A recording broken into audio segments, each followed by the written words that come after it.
Hey everybody, how's it going? Better late than never, and I say that a lot. Trying to be better about starting on time, I promise. I don't like to waste your valuable time. Well, we have lives, but so do you, so but yeah, so we were dealing with a minor flooding incident, but all is good. Nothing serious, nothing damaged at all. Some of the storm, trying to get my goddamn camera straight here. The storm that was what was it called? Billie Jean? Debbie? Bertha? Debbie? Was it Debbie? I wrote down Tropical Storm Debbie. Whatever it was. The storm that was Debbie, I guess. Yeah, it's kind of dissipated now, but we got a lot of rain today, so we just had to deal with that. Dry clothes, all that good stuff. I'm sure you're very interested. But yeah, welcome. It's Thursday night. It's 7:30, so it's a weird time, but it's still no bones about wrestling, and we are presenting AEW Weekly to you. I am your host, Asa, along with my permanent co-host, Kay Fabulous here. Hey. And tonight, we're going to take you through, usually we do Monday shows, so tonight we're going to take you actually through the past 10 days in AEW, because we didn't do a show this past Monday. We've been busy, honestly. So what would you call that?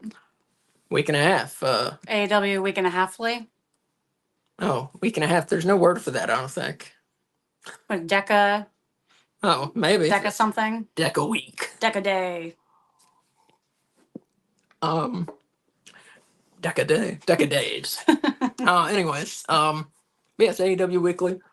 We're going to talk about last week's Dynamite. We're going to talk about Rampage, Collision from this weekend, and then we're going to talk about last night's Dynamite as well.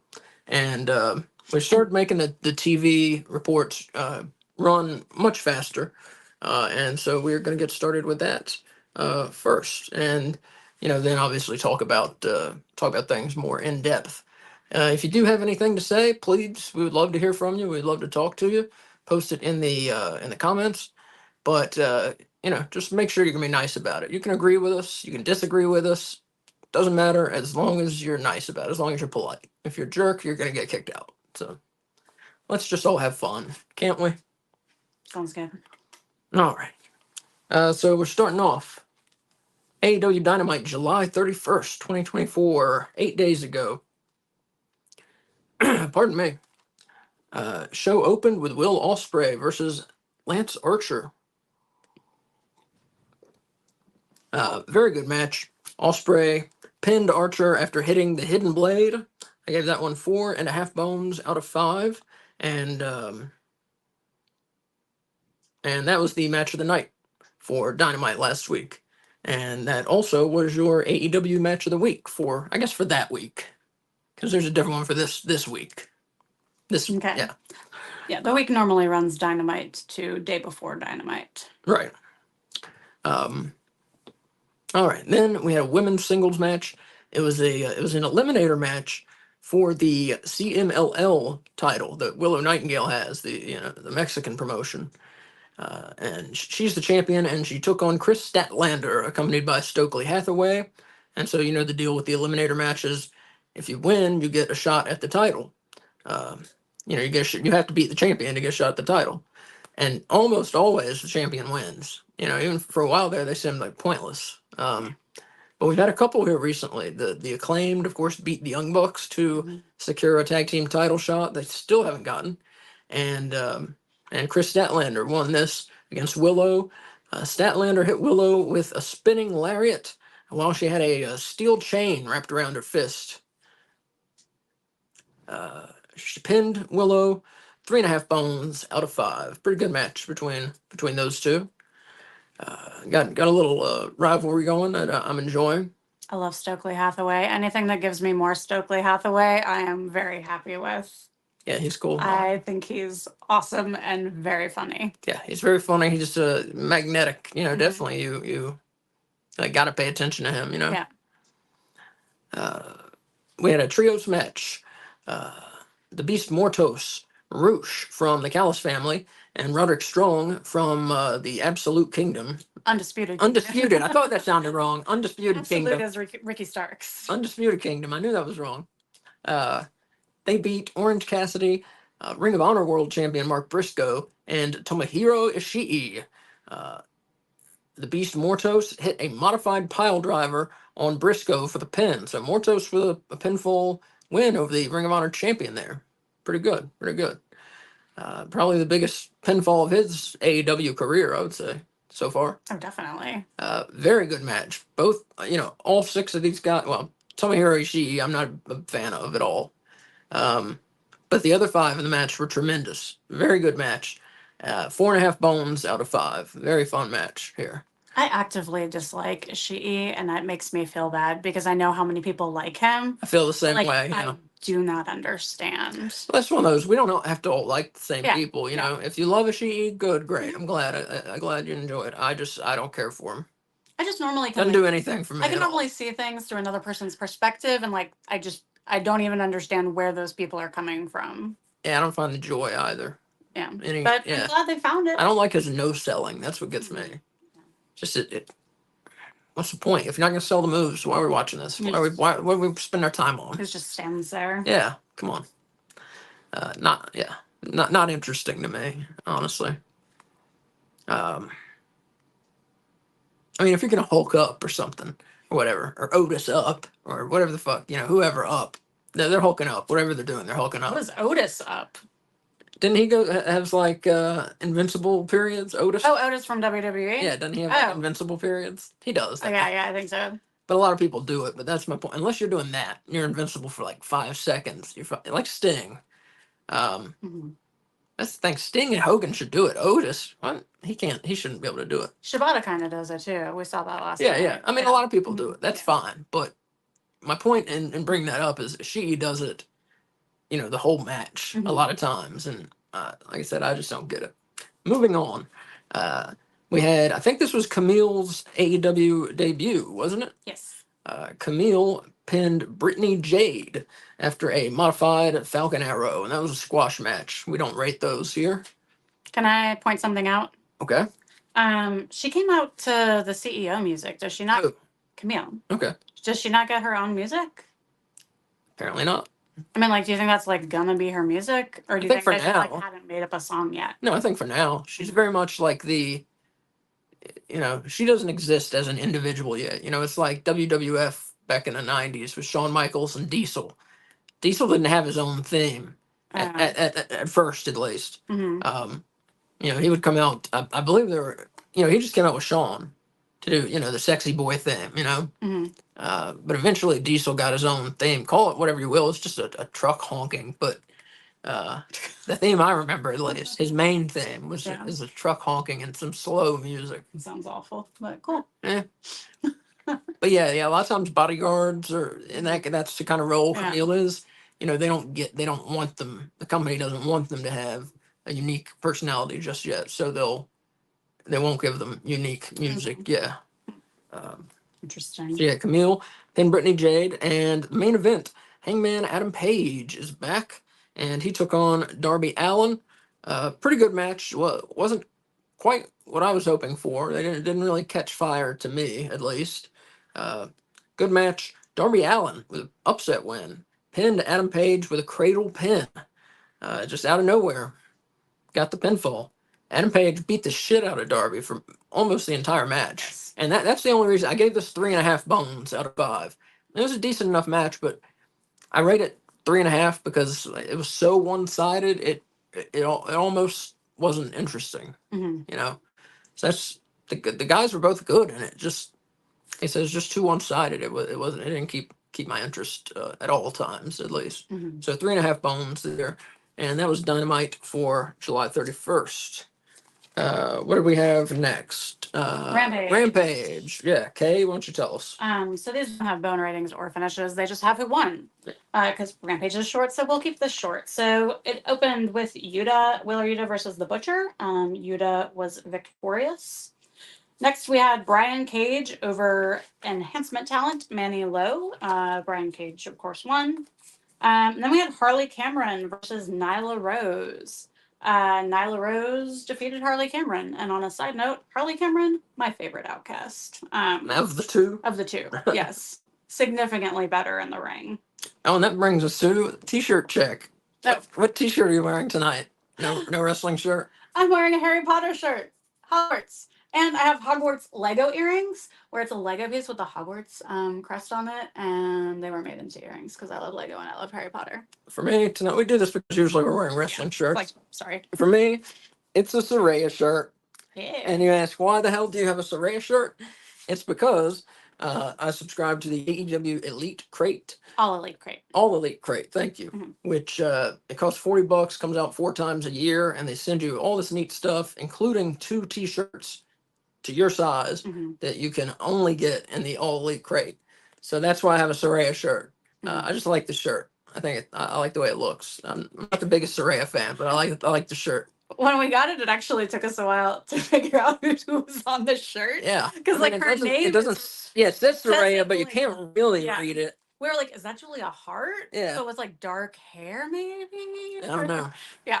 But that's the T-shirt Mhm. check. You just brought up Saraya. That's sorry. the only reason. All right, and then we had Brian Keith versus an AML wrestling wrestler, Jackson Drake, who apparently is from South Carolina, which is where this Rampage was being filmed. Yeah, AML is the. If you listen to us, a lot of times we'll talk about. We go to indie shows around here, and so AML, America's Most Liked Wrestling.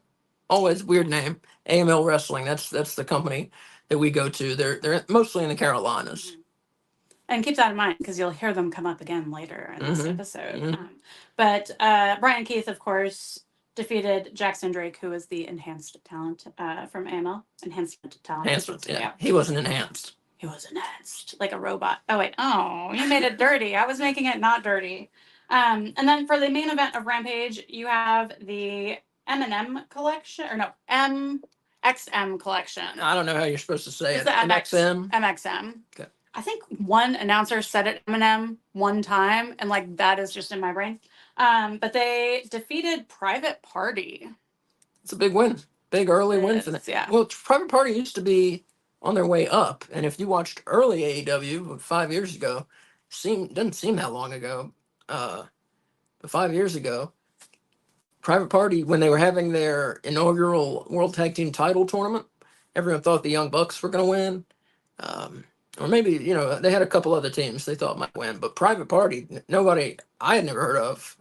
Most people had never heard of them, and they were the 8th seed in the tournament. Like they seeded it, like the NCAA basketball tournament, and they were the 8th seed, and Young Bucks were number 1, and they beat the Young Bucks in the first round, and that's how they made their name.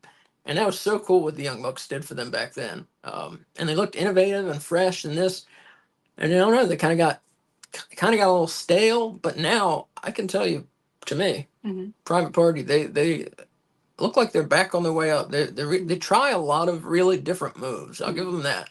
Yeah. They try to be different and try to be unique, and sometimes it's really cool, and sometimes it's really dumb. Yeah. But yeah, now they lost to MXM, right? Yeah. So that's kind of an upset, I would call it, even though those guys are from that bigger company up north. But I call it an upset. Yeah. I mean, Private Party, like their lag was from injuries because Marquin. Sorry, I get the name mixed up. Marquin was out for a long time. Like that whole time Isaiah was with the Hardys, it was because of Marquin's injury. Castellar, Daniel Garcia joining us again. Welcome, thank you. Saying here, Kyle Fletcher is giving great matches. Definitely. Hell yeah. He had a great match last night, and we're going to talk about that in just a minute when we get to last night's Dynamite. So go ahead and go with a Collision, Kay. Collision. Okay. I find it. All right. So Collision opened, and I did the ratings for Collision this week. Collision opened with Orange Cassidy versus Johnny TV, being accompanied by Taya Valkyrie. After a beach break followed by an orange punch, Cassidy came out victorious. I give this 4 bones. Just a side note, Taya beat up Orange after the match, and Willow ran in for the save because that comes up later. Next, we had Claudio and Yuta versus Moriarty and Brian Cage versus Top Flight, with the infantry watching backstage on a monitor. Yuta and Castagnoli come out victorious when Yuta pins Darius with a seatbelt pin. I gave this 4 bones out of 5. I said the last match was rating, right? Okay. I would give this 4 bones out of 5.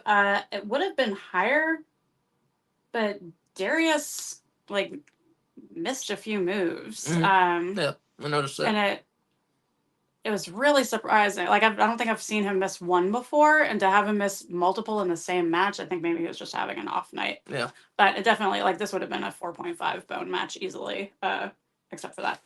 Then we had an amazing Hey, Britt, speaking of Top Flight, Stephen Chambers here, thanks for watching, says Private Party is like Top Flight. They got the injury bug. Yeah. It's one of those things. You try out those aerial maneuvers, as they say, live by the aerial maneuver, die by the aerial maneuver, which is a very awkward saying I just came up with. But right now, I think the best aerial wrestler in the world, El Hijo del Vikingo, he's out right now because of an injury he sustained. So yeah, you do that stuff, you're gonna get injured definitely at some point. It seems like very few people can avoid that and wrestle that style. That's true. Next we have the match of the night. And if it wasn't for that Ospreay match, it would have been the match of the week. We have the Beast Mortos versus Hologram. My jaw literally dropped during this match. Hologram is amazing. Yeah. Literally, my mouth was hanging open. And I was watching Collision by myself. Normally we watch it together. And so I was like talking to an empty chair because I was so excited about this match. I gave it 4.5 bones. Hologram was victorious after he did a crucifix bomb off the top rope into what I'm going to call rolling crucifix pin, because it was a very unique pin and they just called it a pin. So it was arms down. He was on his shoulders, It was awesome. Following that, we have my girl. Wait, did you give a rating? Yeah, I gave it before I decided who won the match. Oh, I'm sorry. I was switching it up a little. What was it? 4.5? 4.5 bones. Okay. Yeah. It was the match of the night for sure. Yeah, Hologram has only had 2 singles matches, and he is awesome. 2 singles matches in AEW, I should have said, but he's awesome. And I'm gonna backtrack a second. Just it'll be quick. We normally just say match results here, but I feel like it's remiss to talk about the biggest part of the show, which was the opening. It was awesome. If you haven't watched it, I normally don't like it when they open with talking and it takes forever to get to the wrestling, and it took 15 minutes before they even started walking to the ring for the first match. But go watch Collision, because the first 15 minutes is really cool. It's with the patriarchy, and then lots of stuff happens, and I was yelling at the television like a crazy person because it was so exciting to me. Castellar, Daniel Garcia saying Camille stands out big time. Her feuds in NWA were fantastic. She's made a splash in a short time. Sure. And then he also said Jeff Jarrett can still go, and man, can he. And I don't know how old he is, 53 maybe, something like that. But we'll talk about him, of course, in a minute here. And Stephen Chambers says Mortos been awesome in AEW. I totally agree, Stephen. He's a fantastic wrestler, especially for his size. The things that he's been able to do are just outstanding, shocking. I'm sorry to interrupt. Okay, go ahead. It's okay, because I didn't write down the main event. No, I was reading the week before's notes, I think. I was. So none of that happened. Forget all of that. I'm going to start over with the Collision report. Sorry about that. Well, we'll cut that out. Notebook's a little bit messy. So I thought it opened with That's all right. Sorry. We'll cut that out. That was from the end of June. It started with first match, 15 minutes in, Mystico and Hologram versus the Premier Athletes. Hologram did a 450 on Ari Daivari for the pin and the win. I gave it 3.5 bones. It was really one-sided, but still that one side was pretty awesome. We had Toni Storm in a squash match against Raiche. I don't know how to say it. Rache. Chanel. She did a Storm Zero for the pin and the win, so Toni was victorious. It was a squash match. We don't rate those. Then we had Kyle Fletcher versus Brian Cage. Kyle Fletcher defeated Cage with a tombstone pile driver. I gave this 3.5 bones. It was pretty good. I thought it was better than that. But these are my ratings. I know. These are her ratings. Then we had Claudio versus Ishii versus Lee Moriarty, and the winner would get a shot at the Continental Championship at an unspecified time. And Claudio came out victorious. He pinned Lee Moriarty after a flying European uppercut. I gave this one 4 bones, none of which were attributed to Ishii. Good win for Claudio there. Going to see Yeah. Okada versus Claudio at some point soon for the Continental title. So It's that's next week's Dynamite. They announced it. No, I think they said they're coming face to face next week. I think is what they said. Oh, okay. I could be wrong. I don't think the match was made yet. Okay. I will double check that then because I put that in the news as being on the card.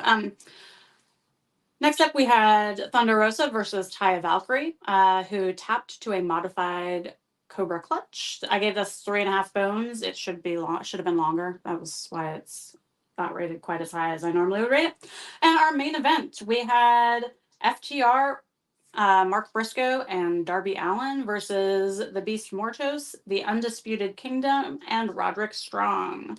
There were several moves leading to the pin, so bear with me for a second. We had a superplex from Dax onto Matt Taven, and then a splash from Cash onto him, and then a froggy bow from Mark Briscoe onto him, and then a coffin drop from Darby onto him, and then he was pinned by Dax. They put him out. Who took the pin? Taven? Taven, yeah. Okay. Takes one for the team. He's a good guy. And I gave that 4.5 bones, and that was not the match of the night. Yes, that was the match of the night. Match of the night for Collision? For Collision, yeah. Good show. Sorry about the mix-up. That's all right. That was a good Collision. Yeah. That was a good Collision. Yeah, it was the best episode of Collision that they've had in months, I think. Yeah, well, that's because we only had one squash match. Exactly. Yeah. I mean, yeah. Well, and the deal with the patriarchy, the patriarchy in the House of Black, that was cool. And was there someone else? The Bang Bang Gang came out. Bang Bang Gang came out. Yeah. But it looked like we were about to have a Luchasaur or a Killswitch turn, and really, you think so? Yeah, right when. So Christian gave the belt to Mother Wayne instead of to Killswitch. Killswitch grabbed Christian by the shoulders, and then the lights went out, and House of Black's music started. So you didn't see the wrath of Killswitch being applied to Christian, but it looked like half a second later, if they'd waited, that's what would have happened. Oh, huh, I missed that. That's why when they turned the lights back on the second time, because the lights go off again. Yeah. I was on the edge of my seat, yes! Because I thought they were going to turn the lights on and Killswitch was going to be standing with the House of Black as their newest member. But instead, we had Buddy Matthews return, so that was cool. Yeah. Welcome back, buddy. Yeah. All right, so now. Stephen Chambers there saying good episode of Collision, but the ratings not so good, though. Yeah, we know. We'll get to that later. Yeah. Well, it aired at 5 p.m.? 5 p.m. Yeah. So 5 p.m., and that's in California. That's 2 p.m. on a Saturday in the summer. Nobody's watching TV,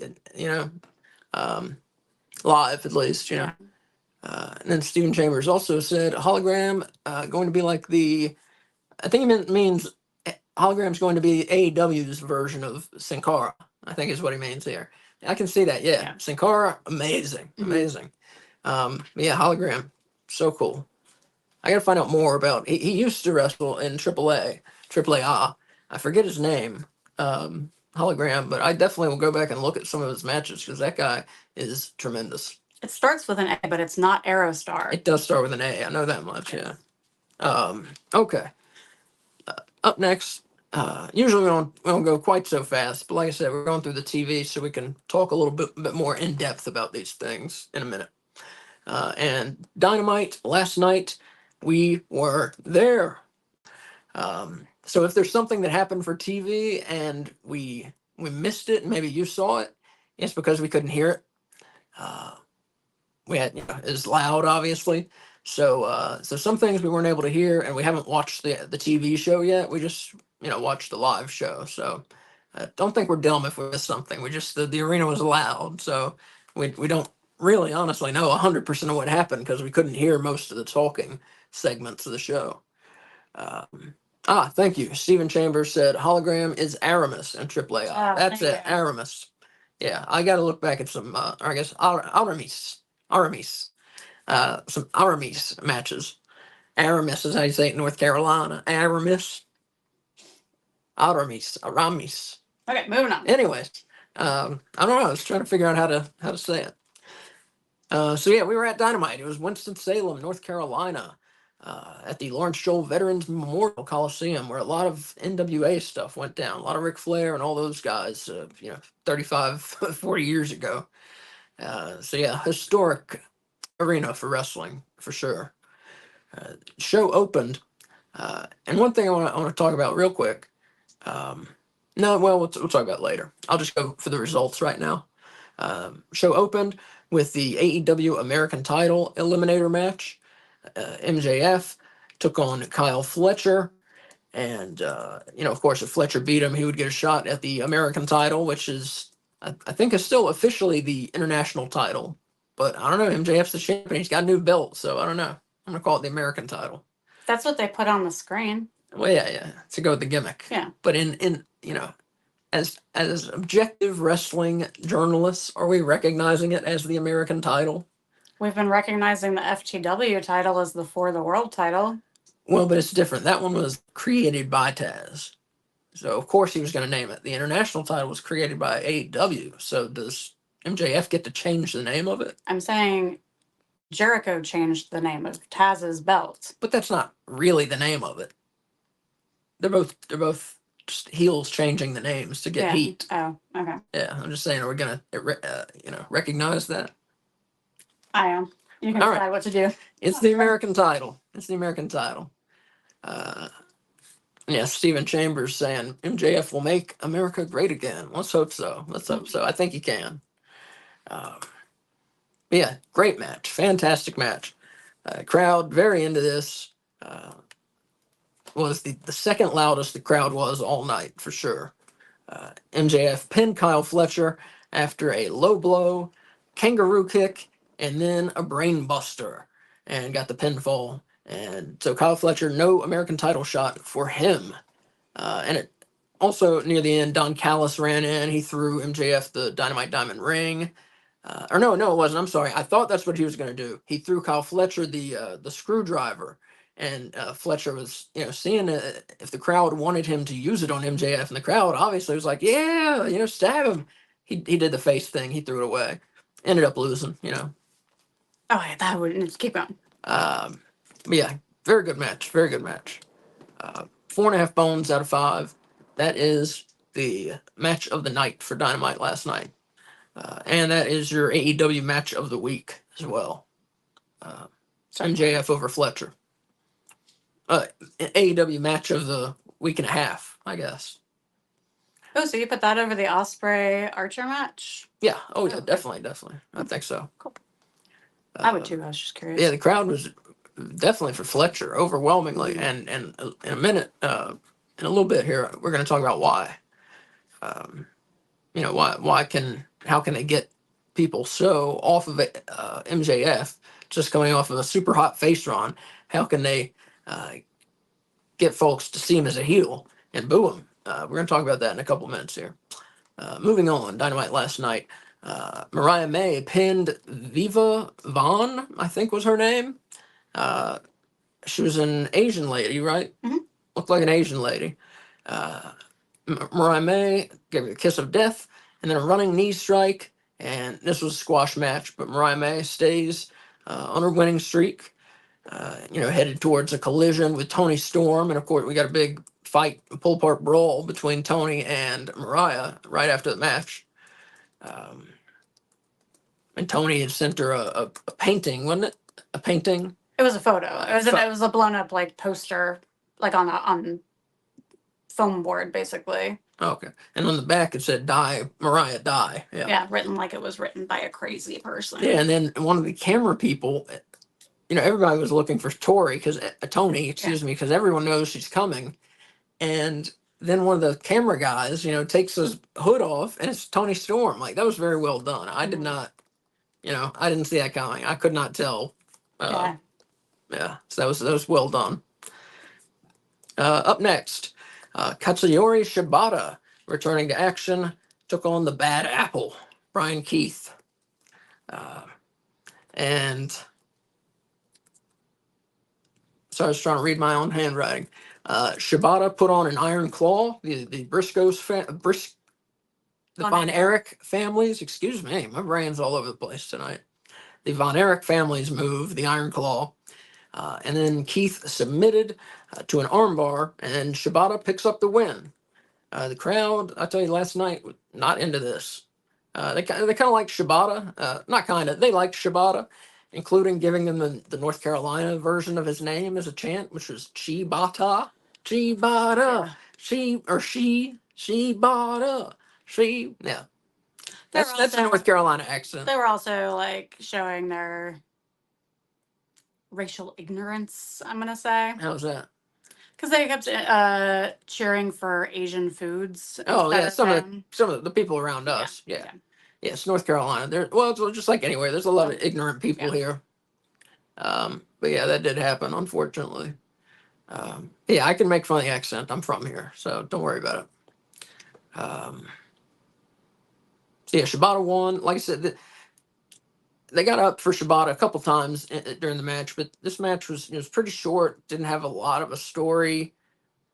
Wasn't much going for it. I give it 2.5 bones out of 5. I also feel like the Mariah May match like deflated the crowd. Oh yeah, It was definitely. not good. No, the crowd was hot, and the Mariah May match. Well, it wasn't Mariah's fault. It was Viva Von, or however you pronounce it, Viva Van. I'm not sure how it's pronounced. She was not good.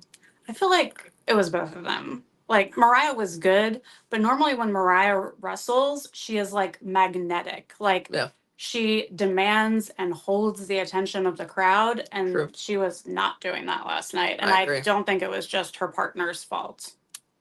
I would disagree, but you're right about her not being magnetic, not holding the crowd. You're definitely right about that. There was something different, and I say it was the opponent. She was just not of the caliber that they should be.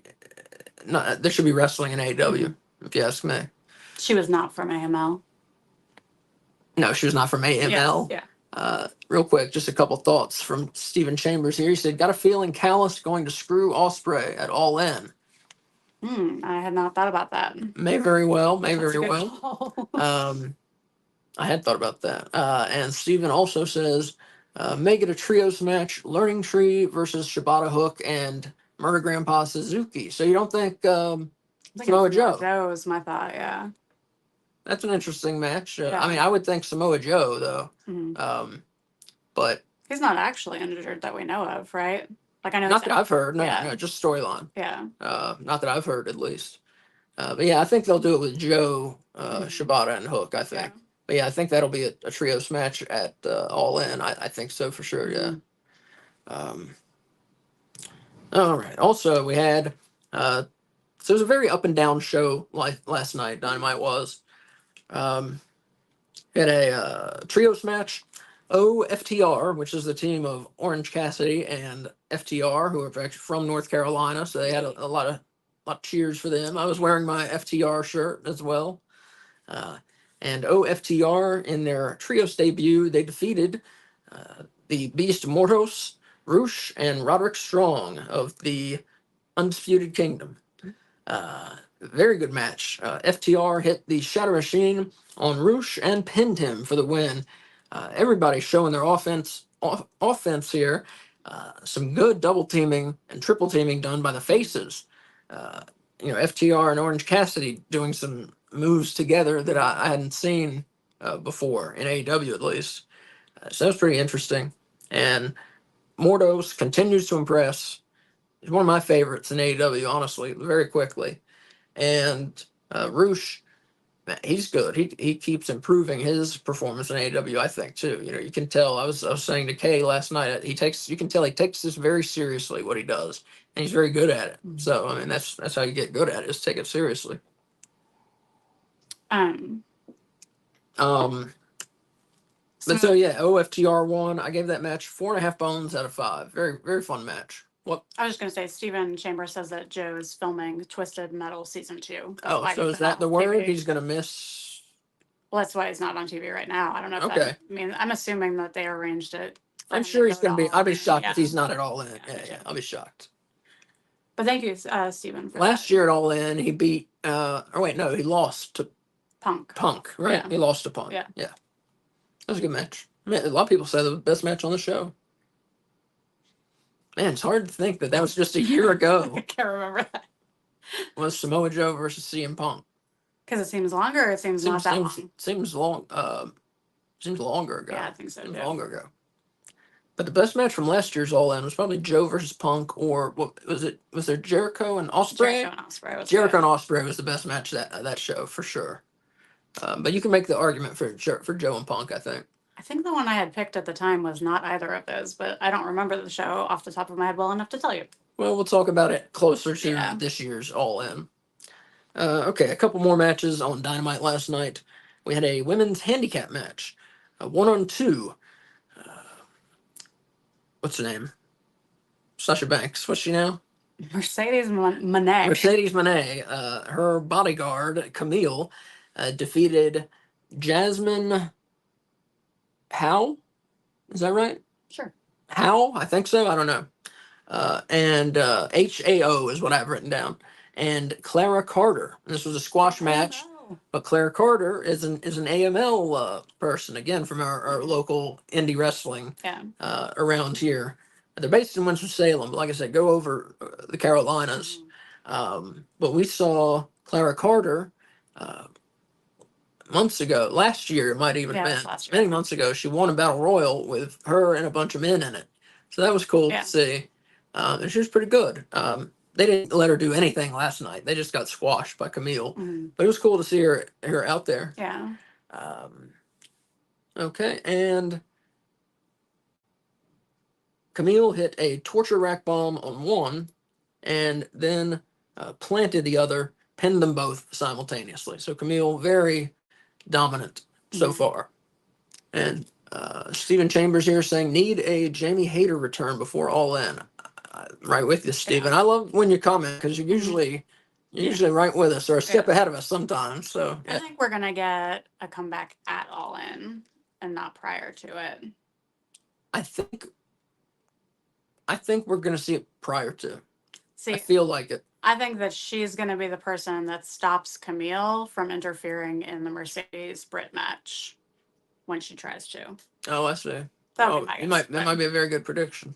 I was just thinking, the ticket sales have been great, not as amazing as last year. I'm not 100% sure how many tickets they've sold. Last time I checked, I think it was around like 50,000, which is still an enormous amount of people. But last year, it was what, 81,000? Yeah. So I was just thinking they might have Hayter return, just get another Brit on the card, maybe get it rolling. Yeah. Oh, that means we're getting a Saraya match, probably, doesn't it? Very possibly, yes. Maybe it'd be like a tag team match or like a women's trios match or something like that. Maybe we'll see. But yeah, I feel like Saraya will be on the card. Yeah, for sure. I'd be shocked. But one more thing I want to mention. We keep talking about AML because, like I said, they were peppered throughout this show last night. Who was it? There was a pull apart brawl between two wrestlers. Yes. Who was it? Do you remember? Do you have the card written down? Anyway, there was a pull apart brawl. We can't remember who because what was more important to us was the AML guys. Almost every time you see the security on TV, it's local wrestlers or managers or people associated with the indie wrestling in that area. And last night was no exception because Kay, as we were watching, she said, "Here, down there, the security guys, there's this guy named Beer City Bruiser, right?" She says Beer City Bruiser, and he actually runs the AML training school here in North Carolina as well. She said, "There's a Beer City Bruiser," and she pointed out there's White Mike was there. What's the other guy? Who's our favorite? And Jackson Drake. Who wrestled in a singles match on Dynamite last week. Yeah. In South Carolina. And as she said, White Mike was there, which you probably mean as a name that I'm sure probably means nothing to you. Look this guy up on the internet.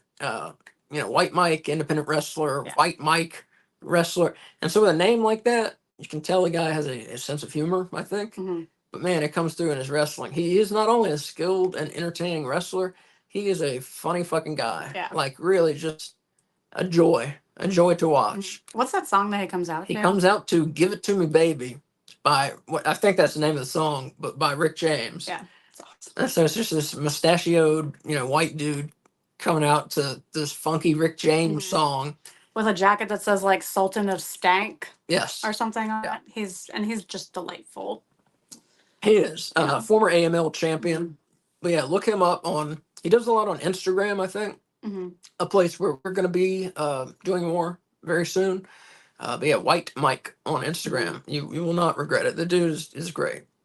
But yeah, so they were all security. So that was very cool to see. And actually, um, that was my favorite part of the Dynamite show. I think That was one of my it was either the MJF Fletcher match or seeing the AML guys as security. Yeah, one of those two things was my favorite part of the show. Because we've been watching them for A year. a year or so Yeah. now, and like we just really love AML, and so to see them get like an opportunity to be a part of AEW is just really exciting. Yeah, and I'll go ahead and bring up the other way that they were involved, since we're not going to talk a lot about it.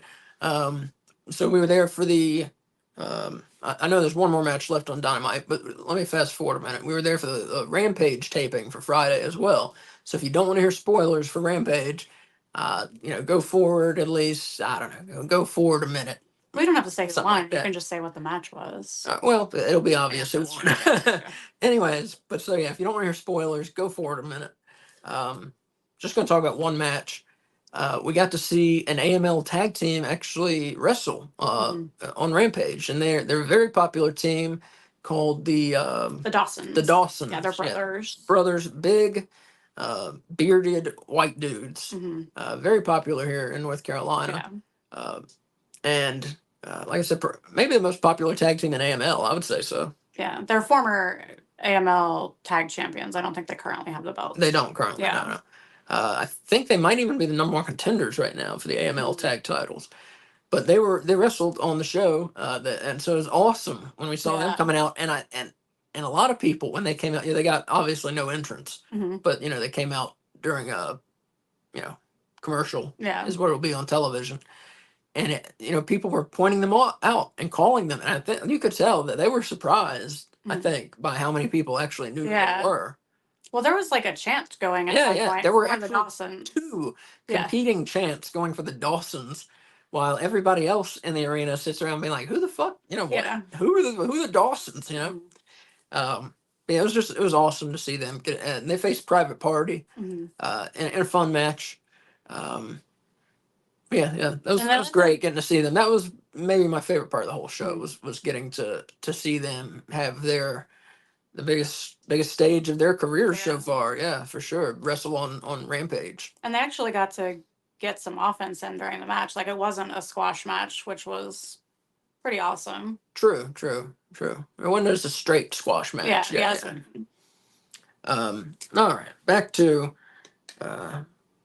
Dynamite. One more match. The main event was an anything goes match. Bryan Danielson took on Double J Jeff Jarrett, and Jarrett started this match by coming out and smacking Danielson with a guitar. That's the good old Double J.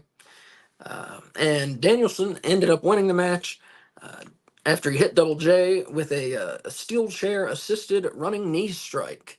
In this match, they went all over the place. They were in the stands. They went out into the concourse. Jarrett threw a full garbage can on Danielson, which I don't know how he picked the thing up, or no, vice versa maybe.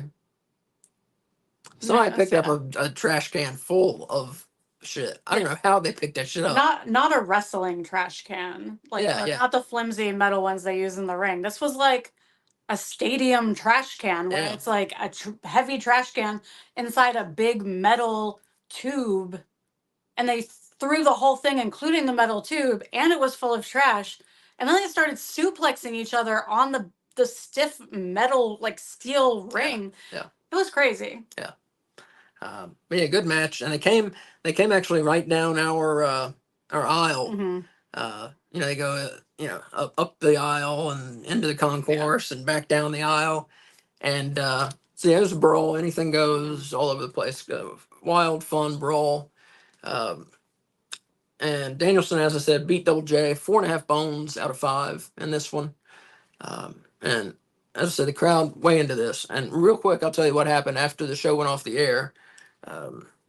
So Danielson, just kind of talked, and said he was glad to be in North Carolina, glad to see us. That's that sort of stuff. Loves coming here, loves wrestling, and then everybody started doing the yes, and he did it. He said, I haven't heard this in a long time. I haven't tried to do this in a while, but let's see. And he, did the yes, where he gets everybody to say yes, and then you keep doing it faster, and then just yes, yes. So then you have an arena full of people just yelling yes, and pointing their fingers up. That was the loudest the crowd was all night, for sure. Yeah. I think was for uh, Danielson's yes, but also before the match ended, or excuse me, right after the match ended, Swerve Strickland and Prince Nana came out, and they had some words. Danielson and Nana, or Danielson and Swerve are fighting in the All In main event, so Swerve had some words for Danielson, and then they did competing chants. Whose house, Swerve's house, or all yes, which was louder. And I don't know, it might have been a tie. It was hard to tell from inside. Might have been a tie because I felt like everyone was doing both. Yeah, I liked them so much. I was doing both. Yeah. It's fun. It's fun to cheer with many people. Yeah. I think that's how the Nazis got started, though. So watch out with cheering things with too many people. Don't just cheer for the fun of it, people. That can be dangerous. The more you know. Yeah, the more you know. But yeah, so good, good and uneven Dynamite, but a good show. Progressed some things, and as I said, there, some things I'm sure happened that we didn't hear because we weren't watching the television feed. We were just there in the arena. But yeah, pretty fun show. Do you have anything to add about last night's? About the wrestling? Yeah.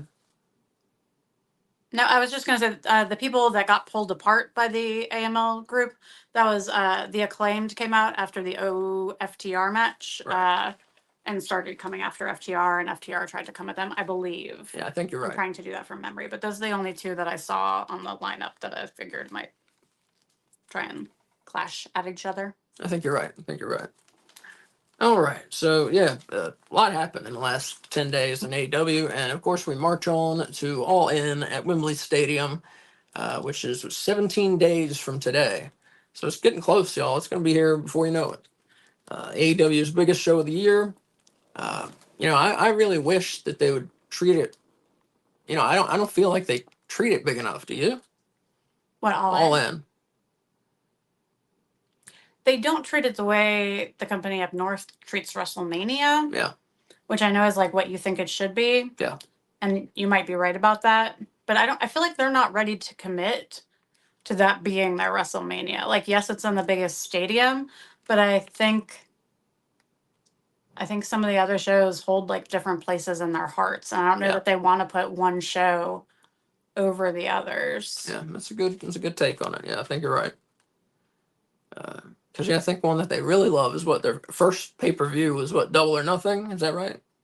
Yeah, I mean, well, AEW like grew out of the original All In, so that was correct. That was the first show in Chicago. Yeah. But the first official AEW pay-per-view was Double or Nothing. Yeah.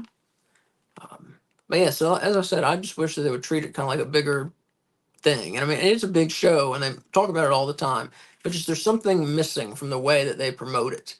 To me, I may be the only one that feels that way, but there's just something, just treat it a little more special, like it's not just, just another pay-per-view. We know it's going to be special because AEW pay-per-views almost always are.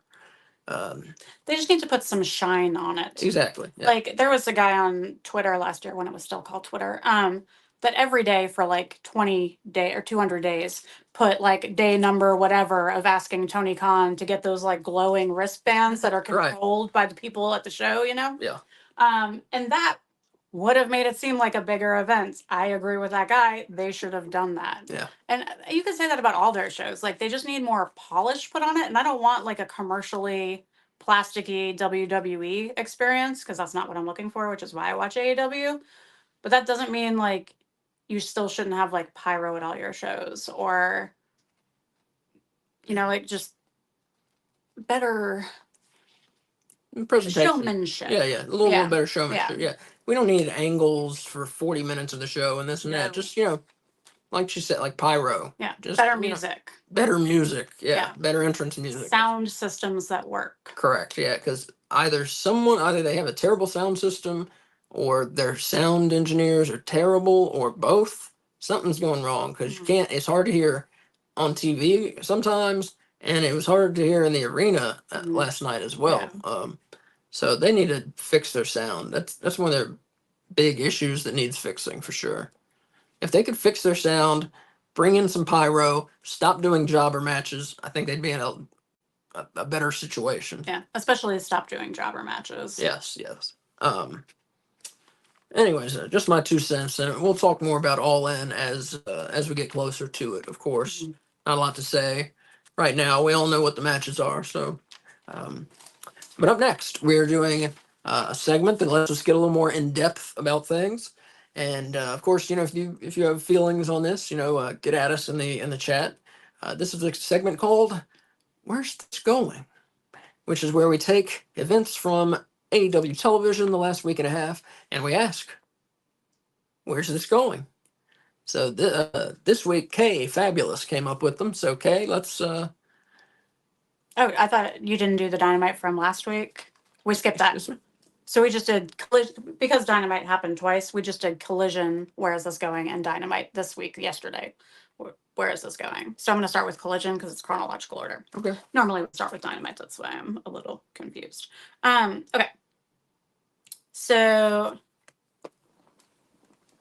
last week on Collision, we had a brief promo with Dustin and the Von Erichs, who at Death Before Dishonor, which was the ROH pay-per-view last week, they won the 6-man Ring of Honor titles. And Sammy came out at Ring of Honor in an episode to congratulate them, an episode that aired after that. And so during this Collision, Sammy came out and talked to them when they were giving an interview backstage and said that he really wants to be partners with Dustin and the Von Erichs. So my thing is Sammy joining Dustin Rhodes and the Von Erichs. Like, where is this coming from? Why is this happening? I get that they're all from Texas. Is that all that's happening here?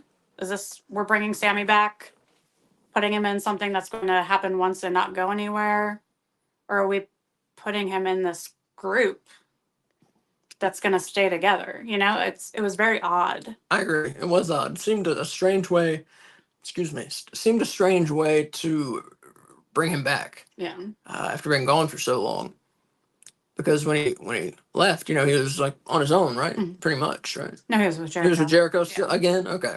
Well, and that's part of what he said. He said, like, I've been with someone else this whole time. It's time for me to stand on my own. Like, that might be an actual quote. Yeah, yeah. And then the next sentence was, can we be partners? Yeah. It was so odd. Like, what? Like, can you stand by you're going to stand by yourself with a partner? Yeah, because Sammy has enough talent and just like craziness. He's done some crazy shit to entertain us. I mean, death-defying stuff.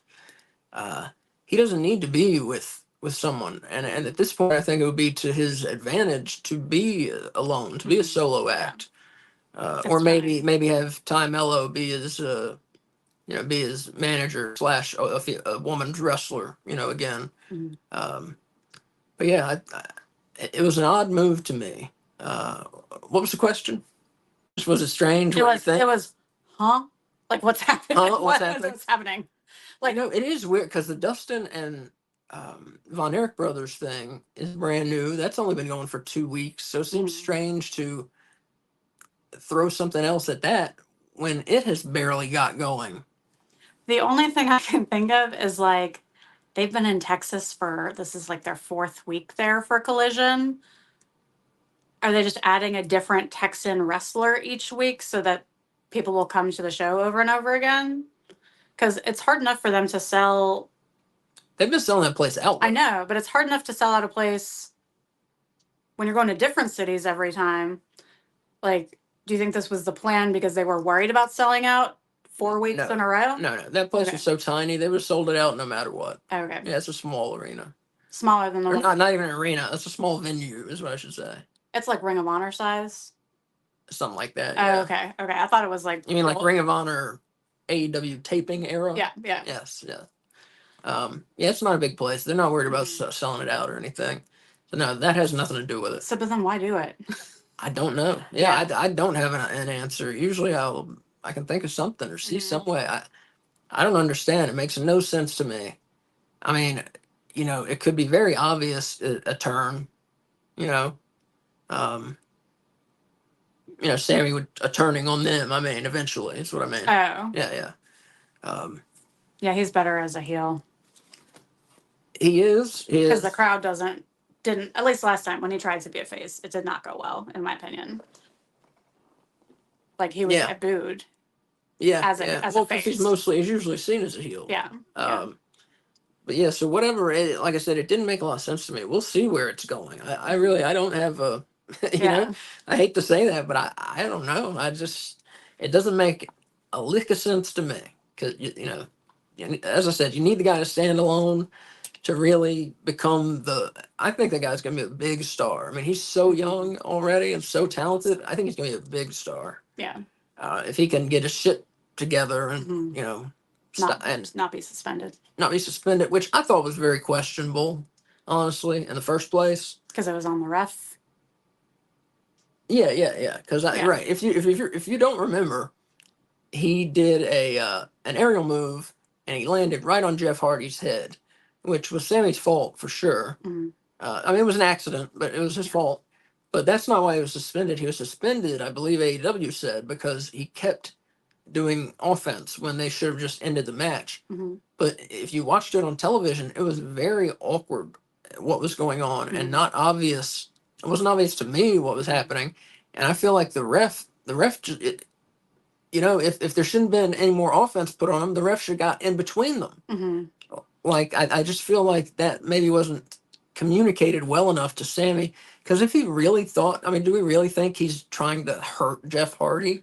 He wasn't trying to hurt the man. He just was going with the script of the match. Let's do it finished, what the match is until somebody tells me otherwise. And I think he does a vlog. I think this is maybe where this was from. But he went online after this all happened, and he was even, I think, prior to his suspension, maybe. And he talked about how, like, Jeff Hardy was one of his biggest inspirations in becoming a wrestler, and he just felt see it. You can see it. Horrible. Yeah. That he accidentally injured, like, one of his idols. Like, I don't understand how anyone could think someone would intentionally do that. Yeah, I don't. Yeah, so that's that right. What's the? Yeah.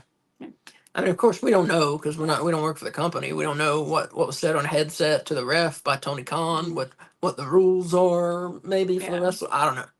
So we don't know really whose fault it was, what happened. But like I said, I think we can all agree, Sammy wasn't trying to hurt Jeff Hardy for real. Like, he just was confused by what to do.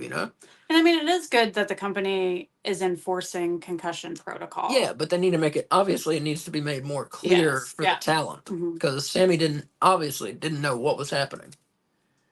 Anyway, so, yeah, that was a bad situation. That was an unfortunate situation. Because I thought he was on a good roll, Sammy, at that point. But yeah, I want the best for him, and I wish the best for him. And he's a young guy, and he's married already, and has a kid already, and it seems a lot happening for him. And I don't want to see him like flame out, Yeah.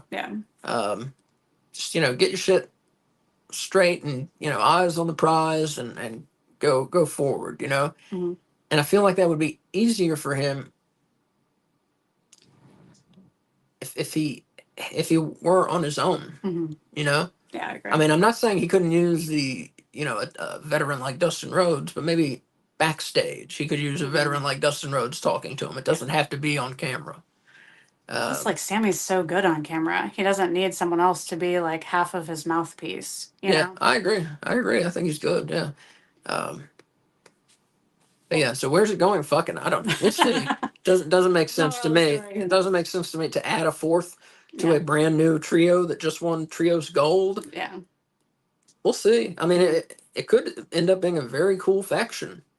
I am concerned because they're the Ring of Honor 6-man. Oh, right, That right. this means Sammy's going to Ring of Honor. That's what I assumed. Yeah. That's what I assumed. But because they did this thing on AEW, is it like, are they doing that because they're going to have a match on AEW, or are they doing that because they want people to subscribe to Honor Club? Right. I So don't know. only time will tell. Yeah. Honor Club, though, is, I'll just throw it in there. We've had it a couple different times, and it's definitely worth it. It's awesome. If you like wrestling, it's definitely worth it. All right. So Claudio is going up against Okada at some point. What is the deal with that freaking title? Like, okay. It was the Continental Classic Triple Crown because Eddie put his 2 titles in with the Continental Classic title. Which were? Well, sorry, which were the New Japan Strong Openweight belt and the Ring of Honor World Heavyweight belt. And then when Eddie finally lost to Okada, Okada just got the Continental belts. The other 2 didn't go with it, breaking the Triple Crown. And I thought that they had said when Okada won it that he was going to keep it until the next Continental Classic. But then now they've started having, this is the first time there's been a title match, I think, for the Continental title since they won it. No. Well, you might be right about that. It might be the first Continental title match. Yeah. It is confusing. I hear you. I'm not sure if they said he would hold it until that time, or just if they said, at the next Continental Classic, like the champion would be in it, and it would be for that belt again. Very confusing. It was very confusing when it debuted in the first place. Yeah. Was it going to be a trophy, a title? Will it be once a year? Will it be defended throughout?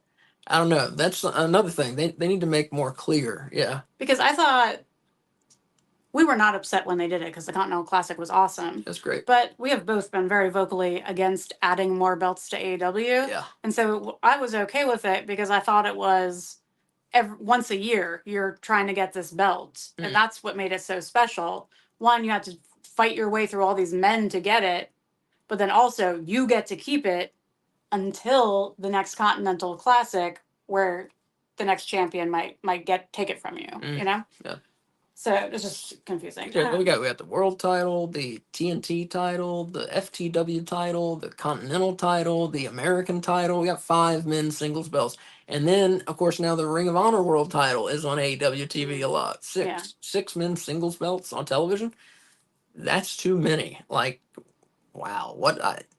I don't know. They got out of hand with adding new belts. Yeah. Something needs to go. Yeah, it devalues the titles, I think. Yeah. You also have the Owen belt, but that's not really, I mean, that's more like what I thought the Continental Classic belt was going to be. Right, right. I hear you. Like a once-a-year transfer. So my follow-up question to what's up with that freaking title. Are the BCC a faction in name only at this point? They never come out with each other. Like, they'll come out and congratulate each other sometimes at the end of a match.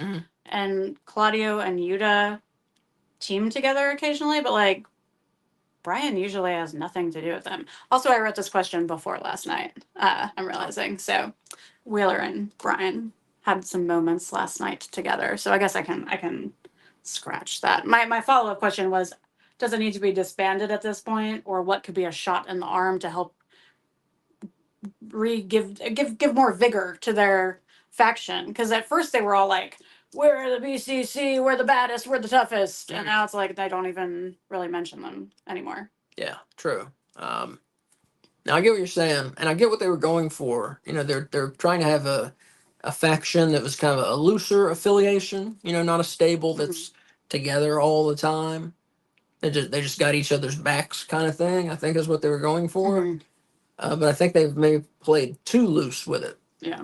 Because a lot of times you'll you think of, you say you think about John Moxley or whatever, and you forget he's in the BCC, Blackpool Combat Club, which is another confusing thing because, of course, it was named after Lord Stephen Regal, whatever he's called now, William Regal, because he's from Blackpool, England, and it was named after him. And then very shortly after its inception, he went back to that other company.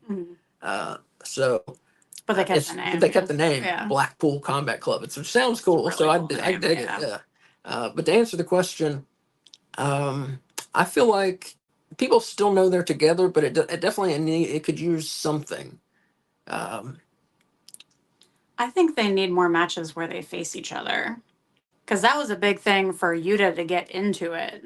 Remember, he had to wrestle all three of them to like prove that he can hang, basically, and that he's tough and that he's not going to give up. Mhm.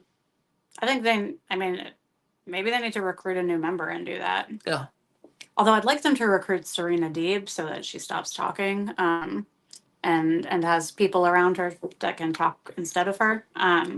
And her wrestling style fits really well with them. But I don't know how you put a woman in that faction without having her wrestle the men, which I don't think AEW is going to do.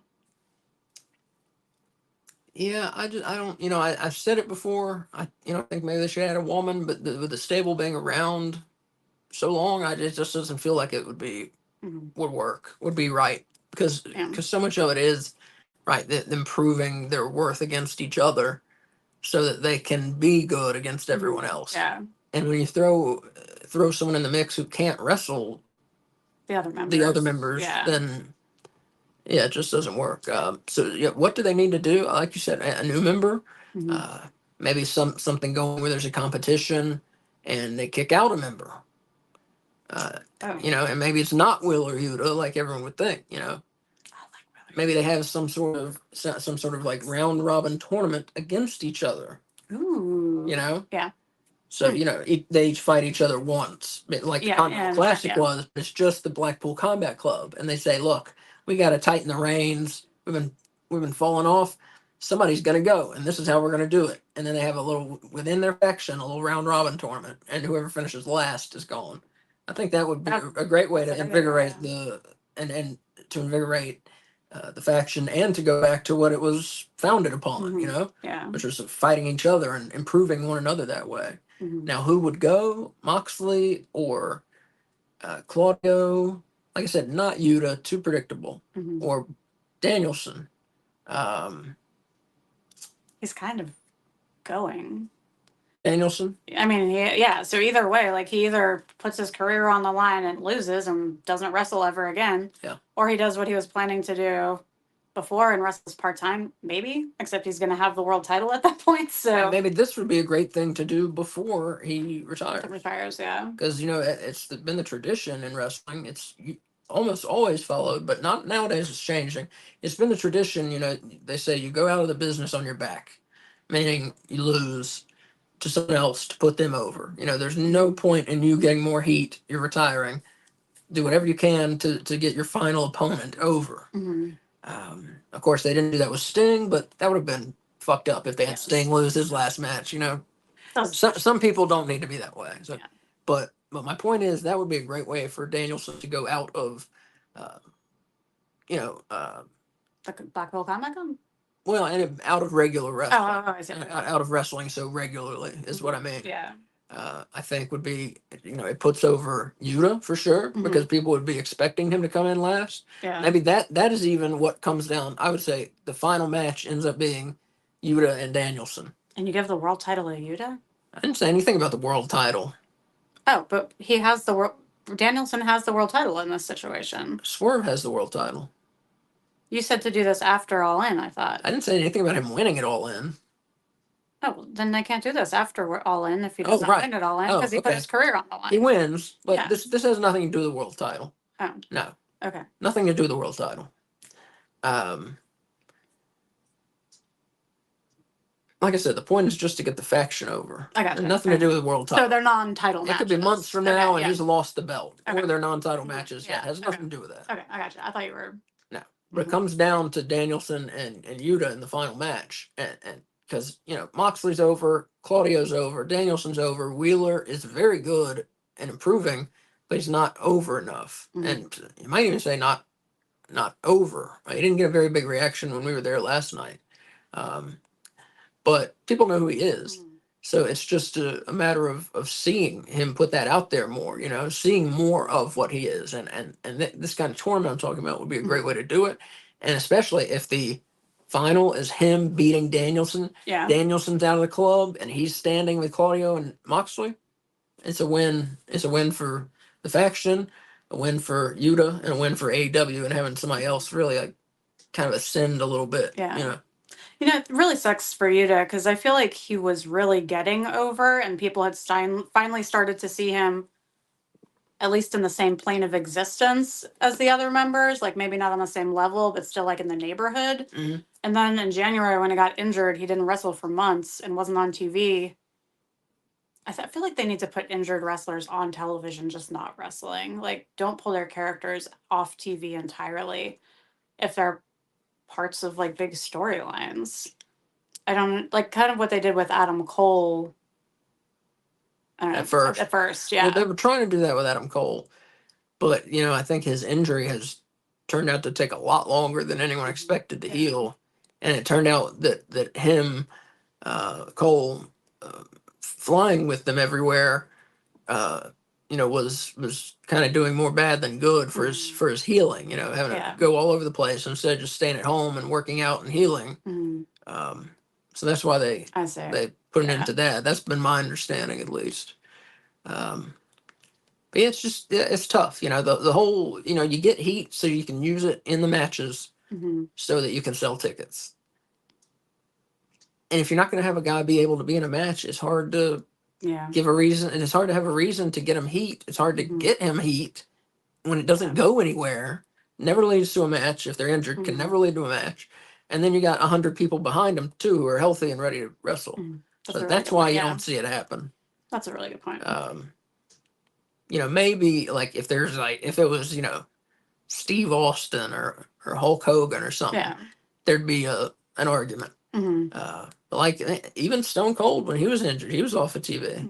I mean, it happens for everybody. I don't. No, that makes sense. I didn't think about the whole like they're traveling constantly aspect of wrestling. I was thinking more like come down to the studio every week, but like you just go back home. But that's not how it works. So we're gonna move on to the next one, which kind of ties into the whole possibly adding a woman to the Blackpool Combat Club, because we had a woman added to a male tag team to form a faction, maybe. So Top Flight now has Layla Gray as a member. I don't know if they're gonna what they're calling themselves, like if they're still called Top Flight, but now it's 3 people, one of whom can't wrestle with the other 2. And Top Flight said that they put the MXM collection on the no-fly list. Where is this going? What does that mean? On the no-fly list? Where is this going? Is this going to be like a Jericho, you just made the list, or is this the only time they're using that phrase? And the no-fly list? Yeah. Why'd they put them? When did this happen? See, I didn't see this. Collision? It was a. I still haven't seen. I'll admit, I still haven't seen all of Collision from last week. This week has been weird for us. So I didn't get to see all of Collision. So Top Flight showed up cutting a promo with Layla Gray with them. Yeah. And then they were interrupted by the MXM collection, who started like critiquing their outfits and stuff. Okay. And then I think maybe the MXM collection challenged them to a match, and they were like, "You're on the no-fly list." Yeah. So they said they don't want to fight MXM? Or maybe they said they were going to put them on the no-fly list. There's something about no-fly list. What's the no-fly list? They're not hip. They're not wrestling them. What a great question. You're on the no-fly list, is what they said. Okay. I don't know. So I guess those are the 2 options. They're either their clothes are bad, or like you're not fly. I mean, there's the personality is part of it. You can't just have clothes. You got to have the personality. Yeah, you got to have the swagger. You got to fly. But they're not fly. But people don't say that anymore. I know, that's like 1992. That's how old we are. That's like 1992 hip hop lingo. Yeah. I just thought it was really odd. And they added her to the faction on Ring of Honor. It is strange. Yeah. It is out of nowhere. Yeah, out of nowhere. We'll see. Because I had never seen her before. At least I didn't recognize her. She hadn't been around a while. I'm not sure how long. Yeah, so that's odd things that I wanted to point out. Okay, we have a Texas bull rope match scheduled for Collision this week with Thunder Rosa again facing Deonna Purrazzo. This is probably like their 8th match or something like that. In this feud. So do you think this Texas Bull Rope match is finally the end of it? Or do you think we're going to get the end all the way at All In? And they've done like every kind of match. So if they're going all the way to All In, what's like it has to have a stipulation at this point because they've done so many stipulation matches back to back. What would you do? Or do you think it's going to end before then? It's a good question. It has been a long feud. Wonderfully long. I've really enjoyed it. Yeah, they've had good matches. So several months, and that's a way. I don't want to digress too much, but I wish AEW would do more of their feuds that way. Back in the day, feuds weren't just a month, so you could have a pay-per-view and then reset everything and have a new feud. Like, you feuded with somebody. It meant you were feuding. You didn't just move on. You fucking didn't like each other, so you wanted to keep fighting each other. Like with Swerve and Hangman Adam Page. Exactly. That is a well-done AEW feud. Everybody knows those two motherfuckers don't like each other. It's the same way like when you watch like the Yankees Red Sox or like Duke Carolina basketball. People are like, these motherfuckers don't like each other. This is gonna be good. That's how you've got to book feuds. That should be the result. If it's not, you're doing it wrong. Adam Copeland and Christian Cage. Exactly. Yeah. Nice feud. Exactly. And I think we're getting there with Rosa and Purrazzo. People see them like, these two ladies don't like each other. Let's see what happens. Yeah. And the better you do it and the longer you can stretch it out while doing it justice, the better for the competitors and the company. But to answer you, it doesn't seem like a final enough gimmick match to me. Okay. It seems like maybe something they'd be better served doing a 2 out of 3 falls match, or maybe like an Iron Woman match, like not 60 minutes, but like 30 minutes, maybe, so you can get the most falls in 30 minutes. Like 40 or something. Yeah. No, not 40. That'd be too long. I feel like 40 is a weird number. Why pick 40? Because you can't call it an Iron Woman match and it not be an hour. No, they've done other companies like WCW has had 30-minute Iron Man matches with dudes. Yeah. Oh, okay. Yeah. I've only ever seen 60-minute ones. I didn't realize that was a thing. Yeah. Okay, I'd be cool with that. I like the 2 out of 3 falls idea better, I think. I love a good 2 out of 3 falls match. Yeah. And then maybe even a gimmick on top of it, or that could be too much. Or you can go with each, I can't remember what feud it was, but there's a feud I'm thinking of long ago, 30 years ago, where it was a feud that was coming to an end, and they did a 2 out of 3 falls match to end the feud, but each fall was a different type of match. Ooh. Yeah. That's awesome. Like one was a, whatever. One was a Falls Count Anywhere match. Number 2 is, whatever. They lower the cage and it's a steel cage match, and then maybe fall 3 is an ambulance match, and you got to load your opponent in the ambulance, and it's bye, feud's over, go to the fucking hospital. Has AEW done an ambulance match? Not that I remember. Should do that. You don't see those a lot. Yeah. We saw on AAA did one with Penta El Cerro Miedo and QT Marshall. QT Marshall. It was awesome. You would not think that when I say who was in it, but it was awesome. Yeah, we should watch more AAA when we can, and CMLL. We need to figure out when we can see them. We really do, because I love that stuff. I think maybe a women's dog collar match would be cool. I don't think I've ever seen one of those. There you go. That would be good too. Those matches are very dangerous. I don't think people appreciate how dangerous that is. Do you think that Thunder Rosa and Deonna Purrazzo are at a level where they could pull it off safely? No. I don't think it would look good. Do you think either one of them are at that level? No, and I think it's just not to sound like a sexist. Well, it's not a sexist thing. It's just their bodies.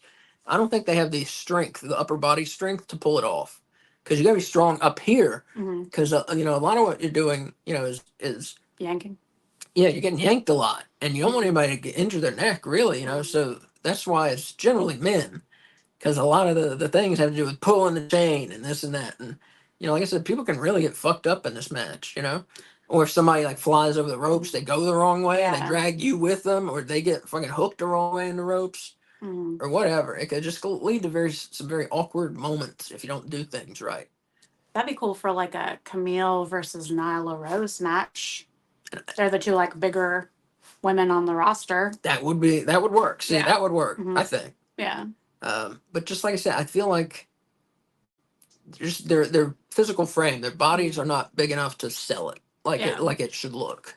You know, and I can't picture, Perazo like putting a dog chain all around her hand and just punching the shit out of Thunder Rosa. And if you're not going to do that, why even have a dog collar match? I could 100% see Thunder Rosa doing that. 100%. To Perazo? Yes. Yeah, I agree. I just, like I said, overall, I just don't think it's a good idea. No. Okay.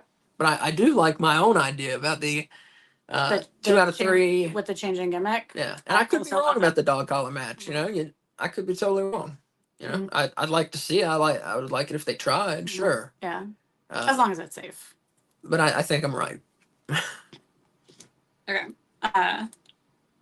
Last collision based one.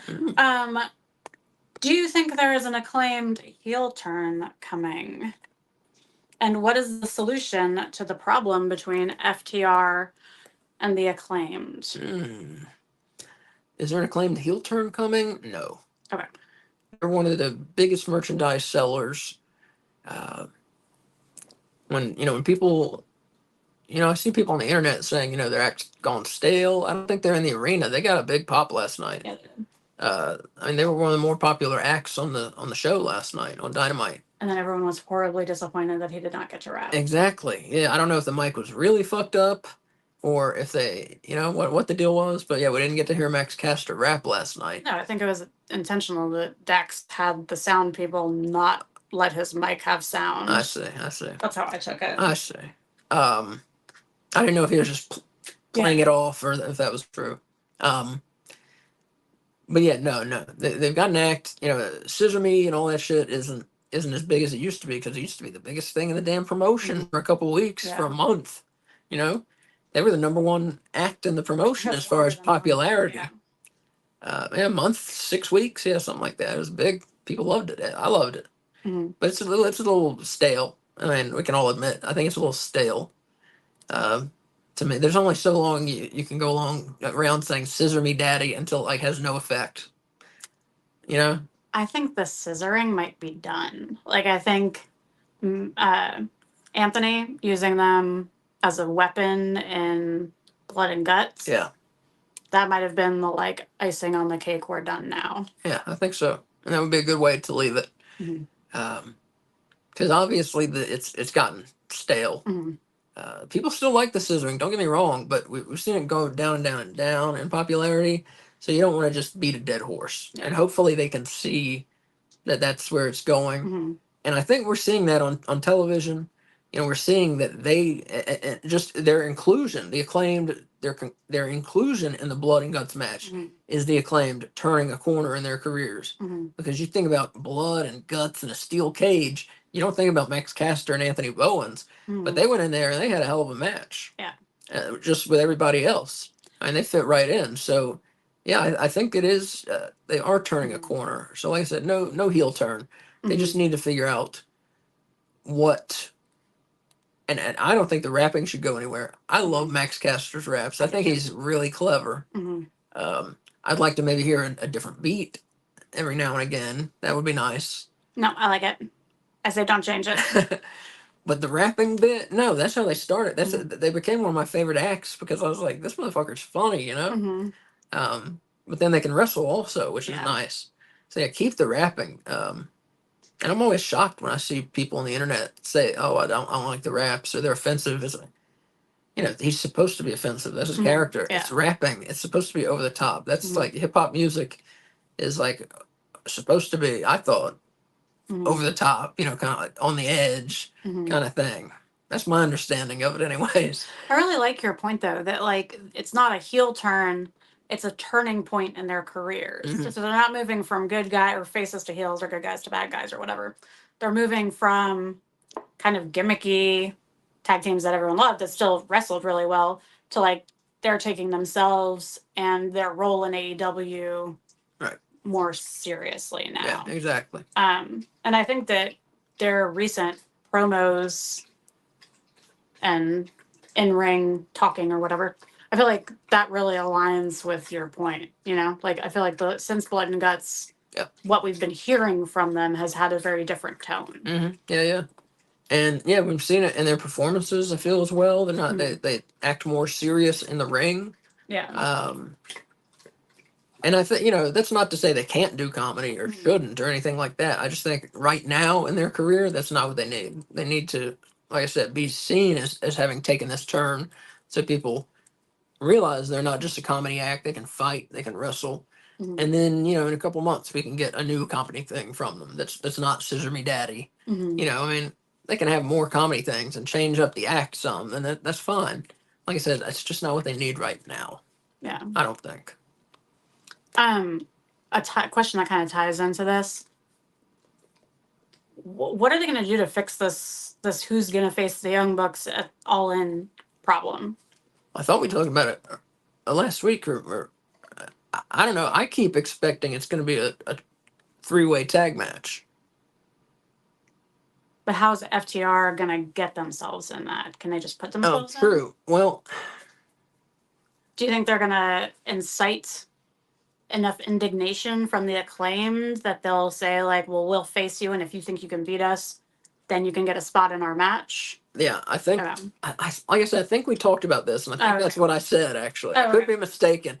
I don't know if we talked about it privately or on the show, but I think that's what I said. It's hard sometimes to remember because we talk about wrestling, like, a lot. Yeah. But I think that's the way I see it working, is right. They piss the Acclaimed off and be like, look, put your money where your mouth is, and right, and then I think FTR beats them, gets in the match. I think first book it as Young Bucks versus the Acclaimed, and that really pisses off FTR. And then, like I said, we get the FTR versus Acclaimed match. They win. We get a triple threat tag match, and I think it might be interesting to have a triple threat. Now, this might be a fucking mess, but I think it might be an interesting way to try a triple threat tornado tag match, meaning everyone is legal at once. All 6 men are legal at the same time. Oh, I thought a tornado tag was was like Lucha Libre rules where you don't have to tag. Well, no, a tornado tag is, because it's like a fucking tornado, because there's 4 guys tearing shit up, because everyone is legal at once. That tornado tag means everyone's legal. There is no tagging. So what's the Lucha way? Lucha is when someone gets thrown outside, a teammate can come in without tagging. Okay. So the action stays going. So to take a look really quickly at the Dynamite from last night, since we were there, we got to see stuff that you guys didn't get to see. So Asa is going to talk to you about MJF's speech, which opened the show for us prior to the actual show starting. Yeah. Yeah, the first thing we saw last night in the arena on the monitor, well, the first thing we saw was Evil Uno and Adam Cole doing a bit talking about video games and how much they love video games. I don't know what they were talking about. They have a show together called something. But that was the first thing we saw on the arena TV. The second thing we saw on the big screens were it was MJF. It was a pre-recorded, and it was him just talking to someone. I get the cameraman. I don't know, just talking to the cameraman. I guess it's just to incite people. He goes, "Oh, America," and this is what I was talking about earlier. People love MJF, and he just had a huge face run in 2023. People loved him, and how they got people to hate him so much so quickly. And it's because he apparently, I bet he does this every week in the arenas. They have him on before, as I said, before television. And like I said, we didn't see a television show. I don't think this was on television. It could have been, but they have MJF talking to the cameraman and saying, America, fuck. He's like, these idiots, what, I just bring out a red, white, and blue and they'll fucking cheer for me. And, he's like, America, fuck this place. He's like, when I retire, I'm heading for Europe, or whatever it says. He's like, and he's talking about this and that. And he doesn't like America, and Americans are fat and stupid. And he's like, ugh. And a lot about specifically North Carolinians. Yeah, North Carolinians. Yeah, he's like, North Carolina, this place. Talking about, he was talking shit about Tim Duncan. who was, if not in the sports, he was a basketball player who played in Winston-Salem, where they were last night, at a school called Wake Forest. And he was very good there. And then he went to the NBA for the San Antonio Spurs, did very well, had one of the best careers of all time. But that's why I brought up Tim Duncan, was because they were in Winston-Salem. So it's very city specific. Mhm. And then you're talking about the troops and talking about anybody fucking dumb enough to defend this place. And it's like, man, North Carolina, Sealed the deal, yeah. well, just in America, Yeah. but especially down in the Bible Belt, you don't want to insult the troops. I mean, just in reality, you don't want to insult the troops. Well, plus we have like one of the biggest army forts True. in the country. Yeah, Fort Bragg in Yeah. North Carolina. Fort Liberty, they renamed it. Oh fuck, Jesus. Yeah, so apparently that's how they're getting him over as a heel, Mhm. is by running these bits. It was like what, 2 minutes, 3 minutes maybe. Yeah, because that was a question we It had was funny. prior to last night. Like, how are they going to get people in the South to boo someone that's all about America? Right. Like, I did not understand how they were going to make that happen. Mm-hmm. And they're only in the South prior to All In, so I was like, this is not going to work. But then I got my answer on a giant screen. It was nice. Mm. Um, And what was the other thing that didn't have? Was there anything else? well, Kyle Fletcher did a speech following it saying how much he loves exactly. America. It's like, I love America. Yeah. Wait, let me break out my real Australian my God. accent. Oh, I love America. I'm Kyle Fletcher. That was terrible. You're terrible. He's like, I love America. I love being here. I don't know about you, MJF. That's my Australian. But yeah, Kyle Fletcher came on right after saying like the opposite, and trying to get over with the fans. And he's like, Tim Duncan, great guy. And Yeah. It's like, what? Weird. I was like, I don't know who Tim Duncan is. How Yeah. does he know who Tim Duncan is? Yeah, there's no way. But So speaking of Kyle Fletcher, our next topic, is he on his way out of the Callis family? Like, Callis handed him a screwdriver. He threw it out of the ring, lost the match. How are they going to do this again without making it the exact same thing that happened with Will Ospreay? Like, how are they going to get him out of the family without a fight? Or are they going to fight? yeah, there needs to be a fight. And he got a big face reaction last night. I mean, people were for Fletcher in the match. I'd say probably like 70-30, 80-20 split in the crowd were for Fletcher. Like I said, MJF had just got done insulting the troops, so I'm surprised it wasn't bigger. But he's getting face reactions, and at this point he's in the Callis family, but is face, which is as you mentioned, the exact same situation Ospreay was in. So I feel like this time, to differentiate it, so we don't feel like we're doing the same thing, we do need to fight to get out. It needs to be harder for him to get out of it than it was for Ospreay.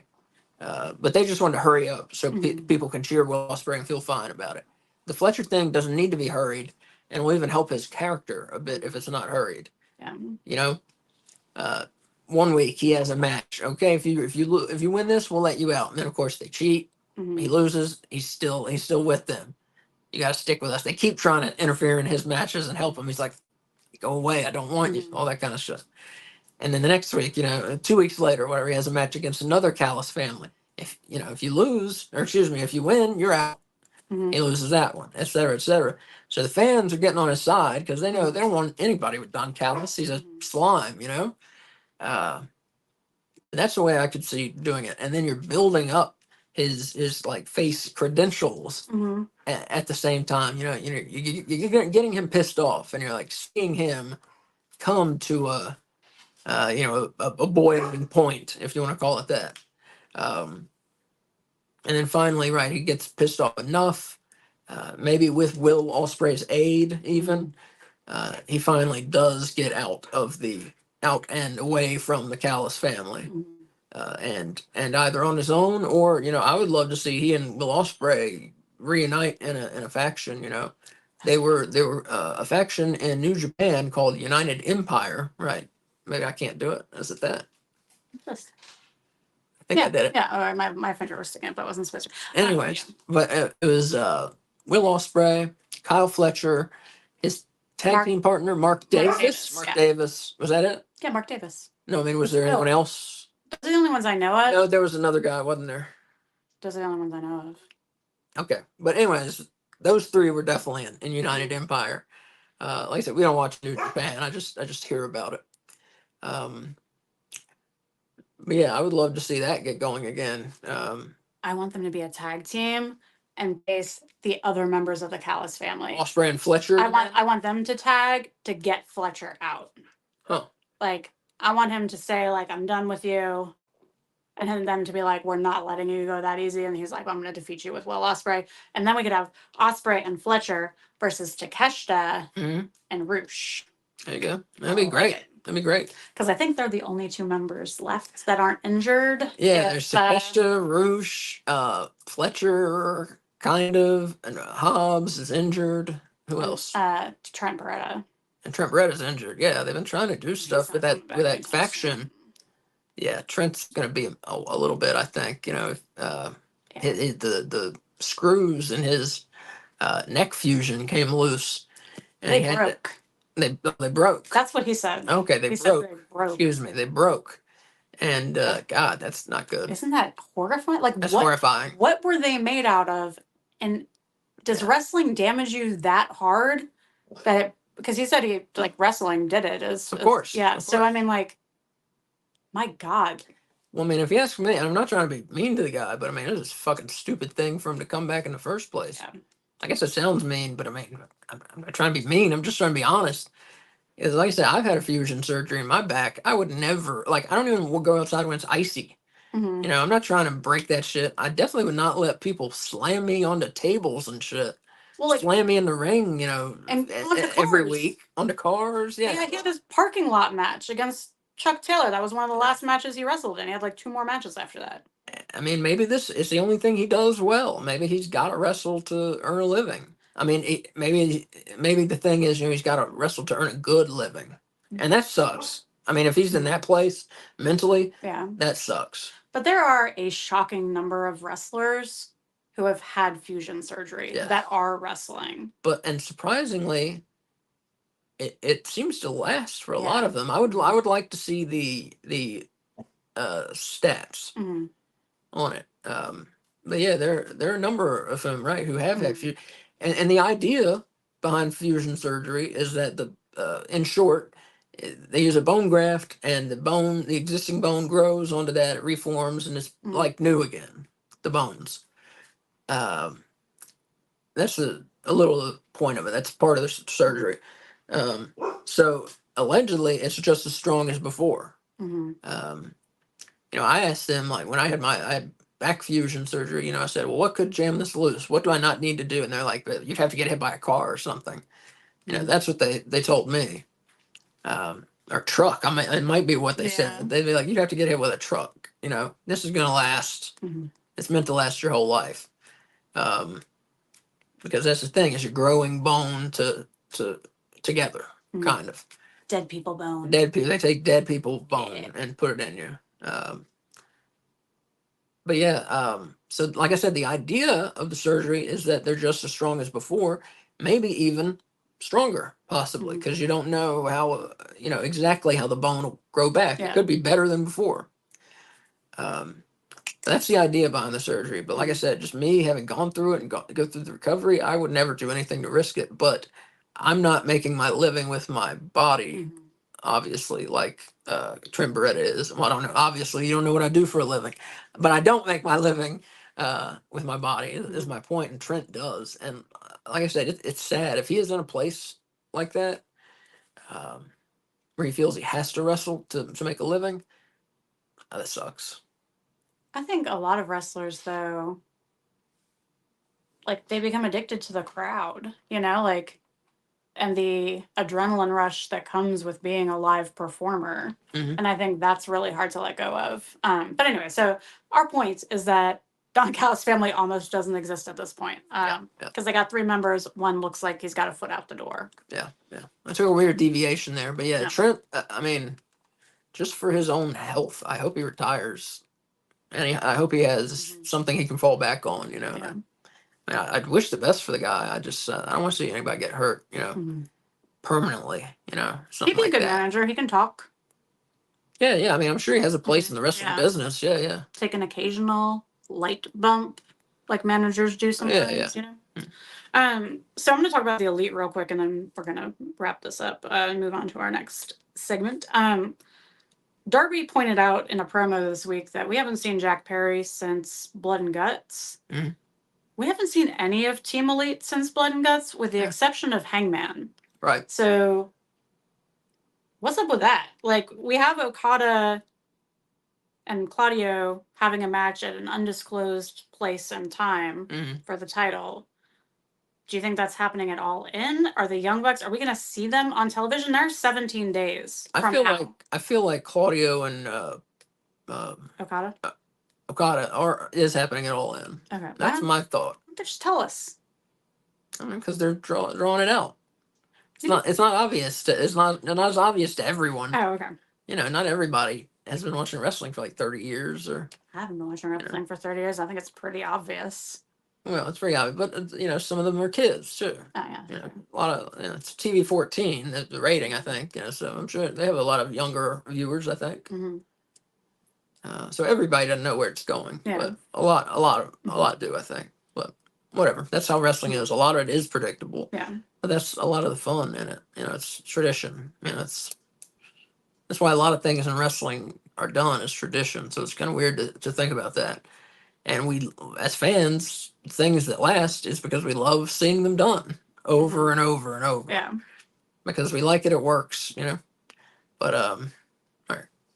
Okay, so my final summative question: 17 days away from All In, who are we currently missing from the card that is cleared to wrestle that you think would be an injustice if they are left off the show? You want just one name? No. Okay. My first name I'm going to pick is, you said it's not booked, right? Not booked. I would say, like, with the exception of people with titles, because I think obviously they're going to have matches. Yeah. Okay. My first choice would be, I don't know, the rumor is the Lucha Brothers are going to the bigger company up north, and I think it would be a great send off for them to have a tag match at All In, a huge crowd, pay-per-view. I don't know what opponents I would give them, because Acclaimed and FTR are, I assume, are going to be wrestling with the Young Bucks, I think, in some way. Maybe the Lucha Brothers even end up getting added and make it a 4-way tag match, but then you'd have to have tags. It would be too much going on if everyone were legal. But just in some way featured. Now, they don't have to win. In fact, they're probably going to lose. I would book them to lose if they're going to that other company. But at least be on the show, I mean, Ray Phoenix is one of the best wrestlers in the world to me. And Penta is as well, but like Ray, I would put in the top 10.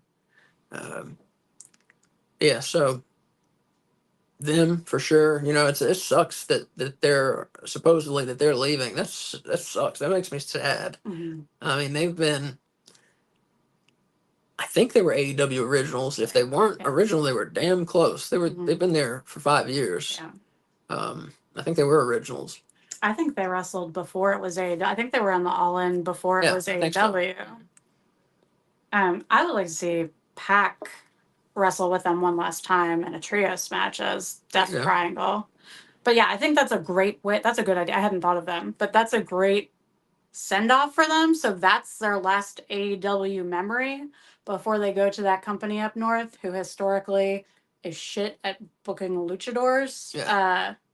So that they'll think back to what was and maybe return. Yeah, the only exception, of course, being Rey Mysterio. Eddie Guerrero, kind of, but mainly pretty much almost exclusively Rey Mysterio. Eddie Guerrero, I don't know. I mean, I guess I don't think of Eddie Guerrero when I think of luchador. I don't know why. I don't know how many people would include him. It's just not one of those names that comes to mind. I think maybe because so much of his style is American wrestling. Yeah.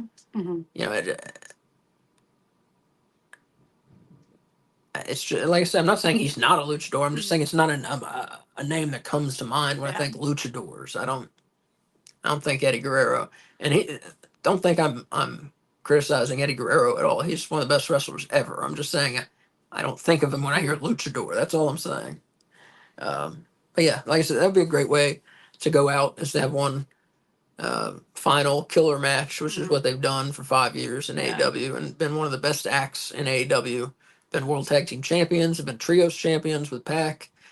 So yeah, to get to see them one last time would be great at All In, I think. Yeah. This is gonna sound bad, but like it feels like they're dying to me.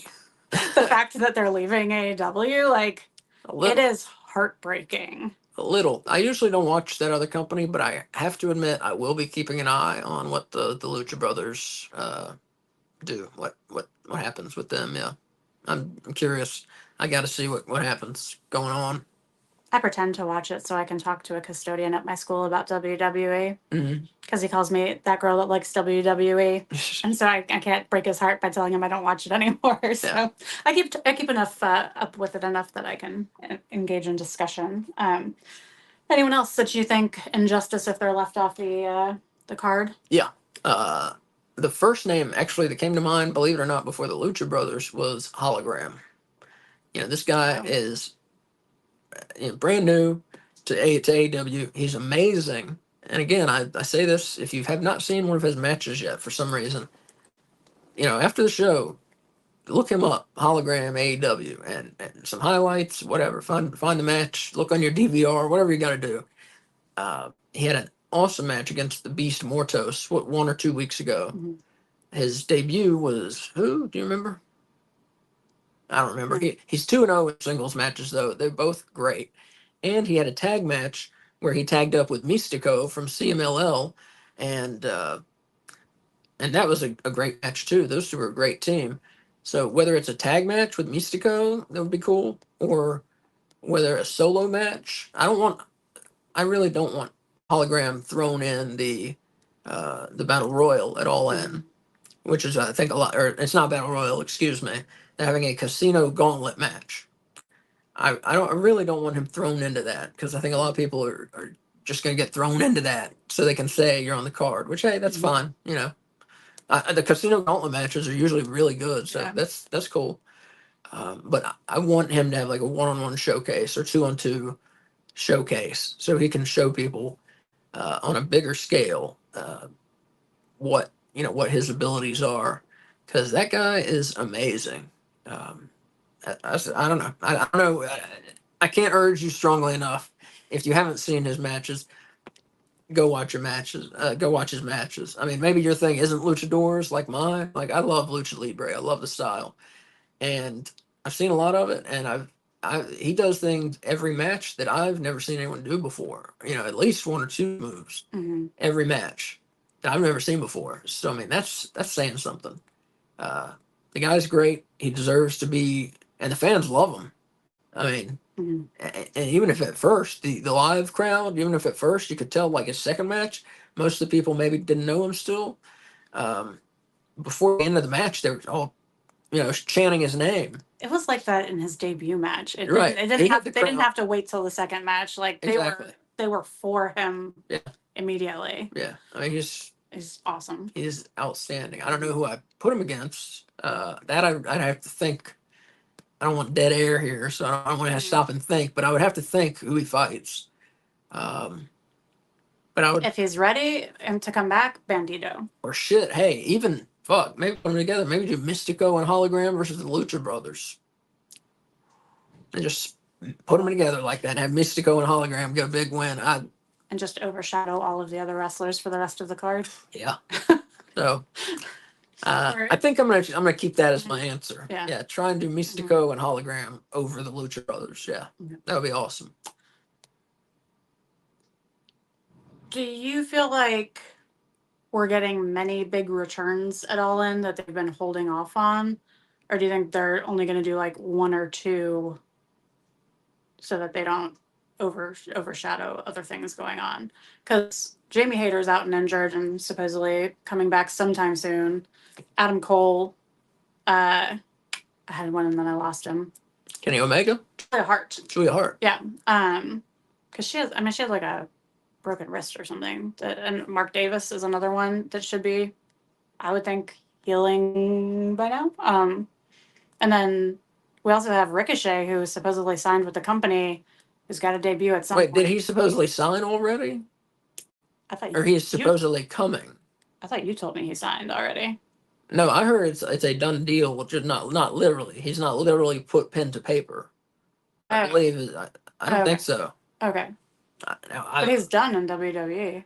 I believe his contract is up. Yeah. Okay. Now, I don't know what happened. They had a big show over the weekend. I don't know what happened. I haven't seen anyone on the internet talking about Ricochet, so I think he was not involved. I don't think he made his return at that show. No, I asked my Oh. custodian friend. Okay. And he So said everybody seems to think Ricochet is coming to AEW, which, man, that's great news. I love that guy. He was great on Lucha Underground back in the day. That's another thing. If you're listening to the show, I always bring it up. Find Lucha Underground and watch it. Swerve Strickland was there as a masked man named Killshot. Ricochet was there as the Puma Kid, I think was his name, or something like that. King Puma. King Puma, yeah. Excuse me, King Puma. The Lucha Brothers were there. Johnny TV. Johnny TV. He was Johnny Mundo then. Just a lot of skill, and the storytelling was done in a unique way, and it was fantastic. It lasted only a couple years. Lucha Underground. Find it. I know it's for sale. You can buy episodes on Amazon, and man, it's a blast. Like, it's one of my favorite promotions ever. What got me talking about that? I asked if you thought Ricochet was showing up at all. Oh. My point was, I've liked Ricochet a lot for a long time, and I would love to see him go to AEW and really get treated the way he deserves. And that's as a top star, as a history making talent in wrestling. I would say him versus Hologram. There you go. There you go. Okay, so I'm gonna say who I want to see. Some people. Okay. Never mind. Go ahead. Okay. I'm gonna say who I want to see definitely make it on the show. Kip Sabian. Kip Sabian's British. He's underrated. I love him. They need to use him. It looked like he was going to have a feud with Nick Wayne, and so I thought maybe they were going to do that on like pre-show even, but they're going to have a patriarchy match now, so he's in that. So I don't think they'll be doing Nick Wayne versus Kip. So I hope they find something for Kip. And if he is just put in the gauntlet match, I want him to win it. Oh yeah. Yeah, like the winner of the gauntlet match gets a world title shot. I'm very aware. Okay. All right. They need to do something with him that just like launches him over a bunch of people in line and puts him at the front to make up for not doing shit with him for so long. Yeah, I think the most underutilized talent in AEW are Kip Sabian and Brian Cage, I think. I'd have to think about it, but I'm definitely agreeing with Kip Sabian, but I'd have to think about it. Yeah, no, I like it. Yeah, that's cool. I love Kip Sabian. Yeah, hopefully this time being around, he'll catch on more. He was at the beginning he was on every show for quite a while, and then I'm not sure what happened. I don't know if he got injured or what. I don't remember what happened. He did. Oh, he did. Okay. Yeah. And then remember, because then he started when he was getting ready to come back. He posted a picture of himself at the gym. And we didn't recognize him at first. We had to like read the captions and the story about the AEW wrestler getting ready to make their in-ring return. And it was Kip Sabian because he got so muscly. Muscular is the word. Compared to what he was. And then he came back with that box on his head for like ever. And then they just did nothing. And that is, where's this going? All right. Got a long show going. We're gonna. We're covering more days. Yeah, we're covering a week and a half. Yeah. And we were at the show, so we have more to say. Exactly. Yeah. So, hopefully you're enjoying us. Yeah. Thanks for hanging with us. You can listen to the show or watch it in 2 parts if you need to. That's fine. Because we have more to say, believe it or not. And now we're gonna have a segment, always popular, called Kay Fabulous's Wrestling Fashion Do's and Don'ts. These are based on last week's Dynamite and Collision. I had no fashion notes for this week's Dynamite, except I'll get to it. Okay. Do. If you are peddling your patriotic zealotry all over TV, do wear a glaringly red blazer adorned with embroidered eagles, stars, and other symbols of the good old US of A, as MJF did on Dynamite. Do. If you want your outfit to stand out in a sea of bright colors and black, do wear muted tones like Willow Nightingale, who wore multiple shades of green, like sage green and seaweed green, helping give her a calm and confident look. Do. If Kay Fabulous has been bitching about your mask since you arrived in AEW, do fix it by adding both depth and texture to the face with some great airbrushing techniques like the Beast Mortos did on Collision. And then he went back to the old mask on Dynamite last night, and I was so mad. Like I said, maybe he didn't like how the new one felt. I don't know. It was the same mask, it was just painted differently. Ugh. Horribly disappointed. Scrolling. Do. If you are becoming more and more unhinged with each appearance, do start sporting the makeup of Ursula the Sea Witch from Disney's Little Mermaid to let us know how poor and unfortunate and psychotic you are. Like Tony Storm on Dynamite and Collision this week. She got them Ursula eyebrows. I love it. Yeah, she definitely does. Don't. If you are about to be awarded a title that you didn't earn, don't go to the ring wearing an all black outfit with what looked like silver plastic gift wrap ribbons stuck all over the front of it, like the new AEW Trios champion, Mother Wayne did. If you are, I'm sorry. Don't. If you are making it known on AEW that you are the newest member of a fledgling faction, don't show up looking like you grabbed the Spirit Halloween costume bag labeled Slutty Stewardess and just went with it like the newest member of Top Flight, Layla Gray. Do. If you are one half of a killer couple, do show up to wrestle in black and hot pink leotard with a life-size white sparkly skeleton ribcage and spine on it like Taya Valkyrie did on Collision. And that is this week's fashion do's and don'ts. Thank you, Kay. We appreciate it, as always. All right, coming up now we have... Wait. I'm hearing something. It's a transmission. It's the AEW News transmission. Once Kay hands me the thing. There we go. So this is news for the last 10 days or so. Let's see. Dave Meltzer addressed a tweet posted by Kota Ibushi. Dave said, basically, when Kenny Omega returns, Ibushi is returning.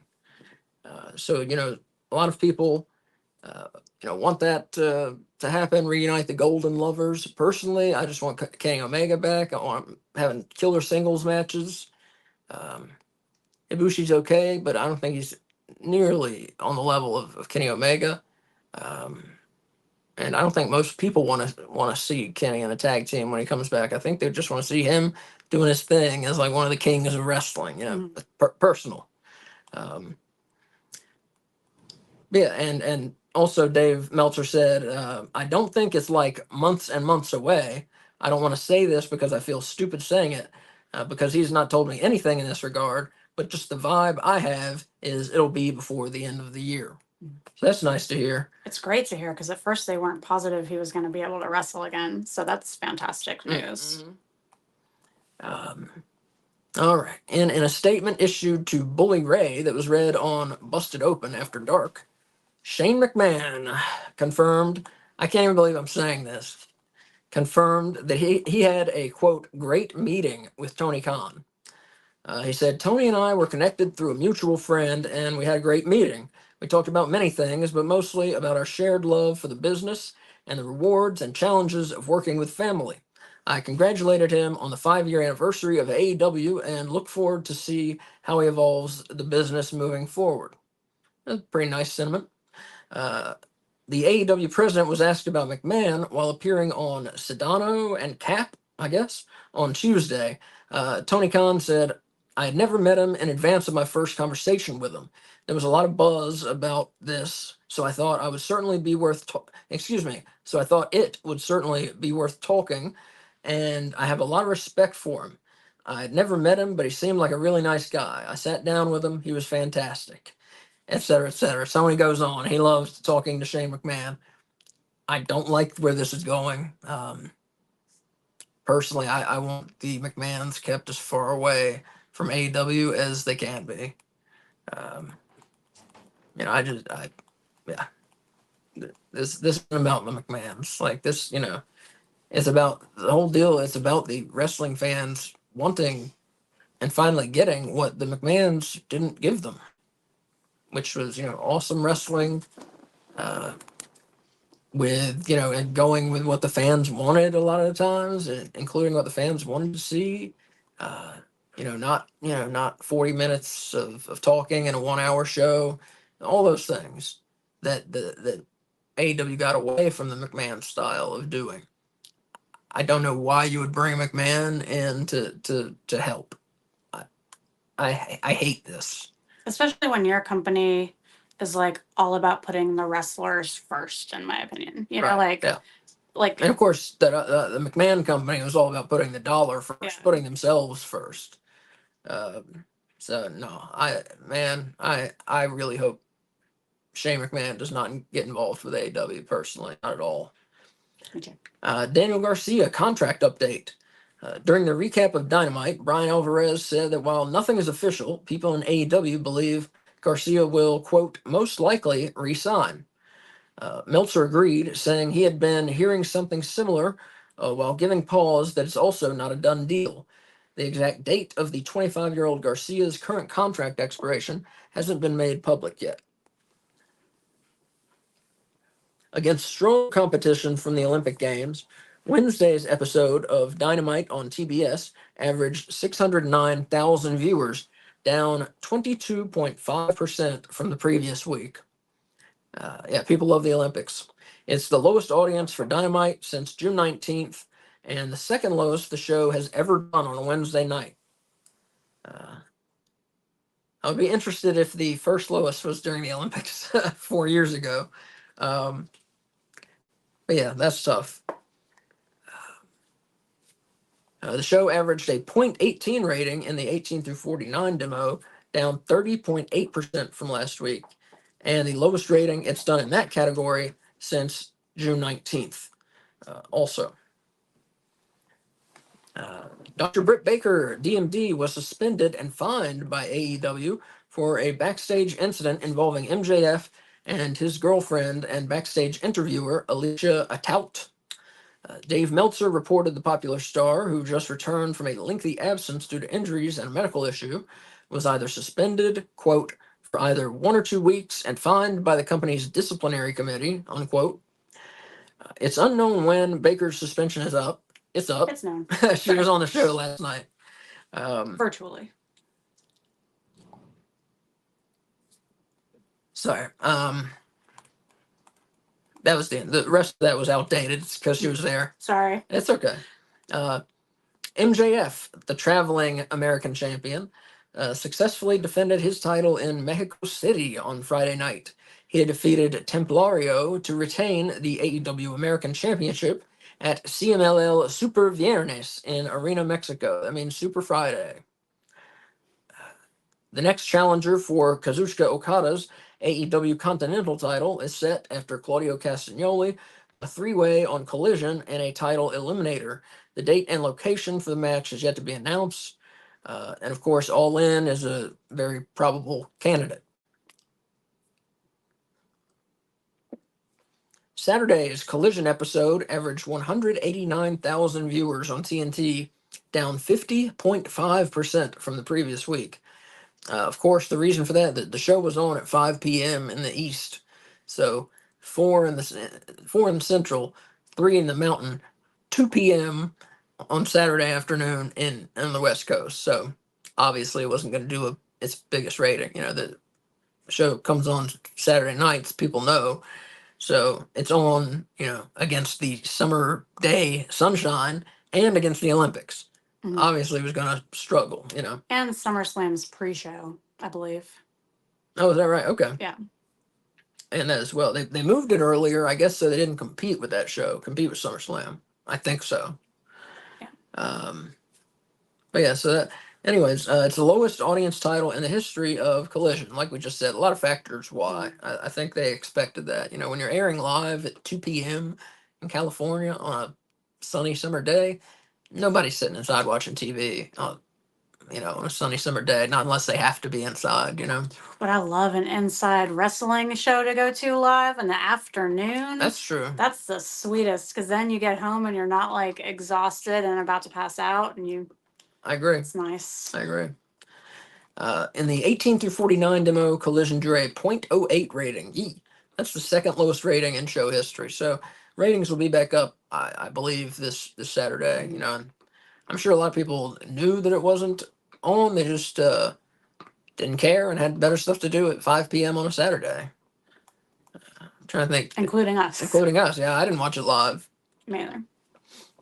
The Friday, August 2nd edition of Rampage averaged 209,000 viewers on TNT, down 31.7% from the previous week.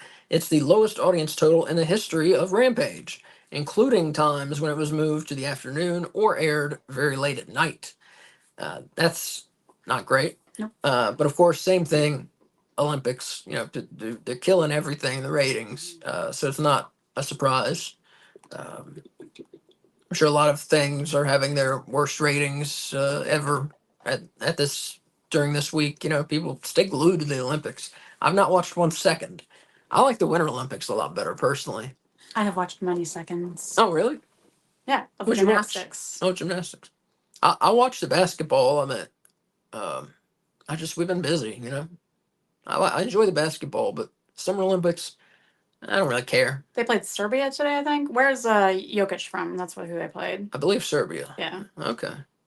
I like Winter Olympics. That those sports are like weird.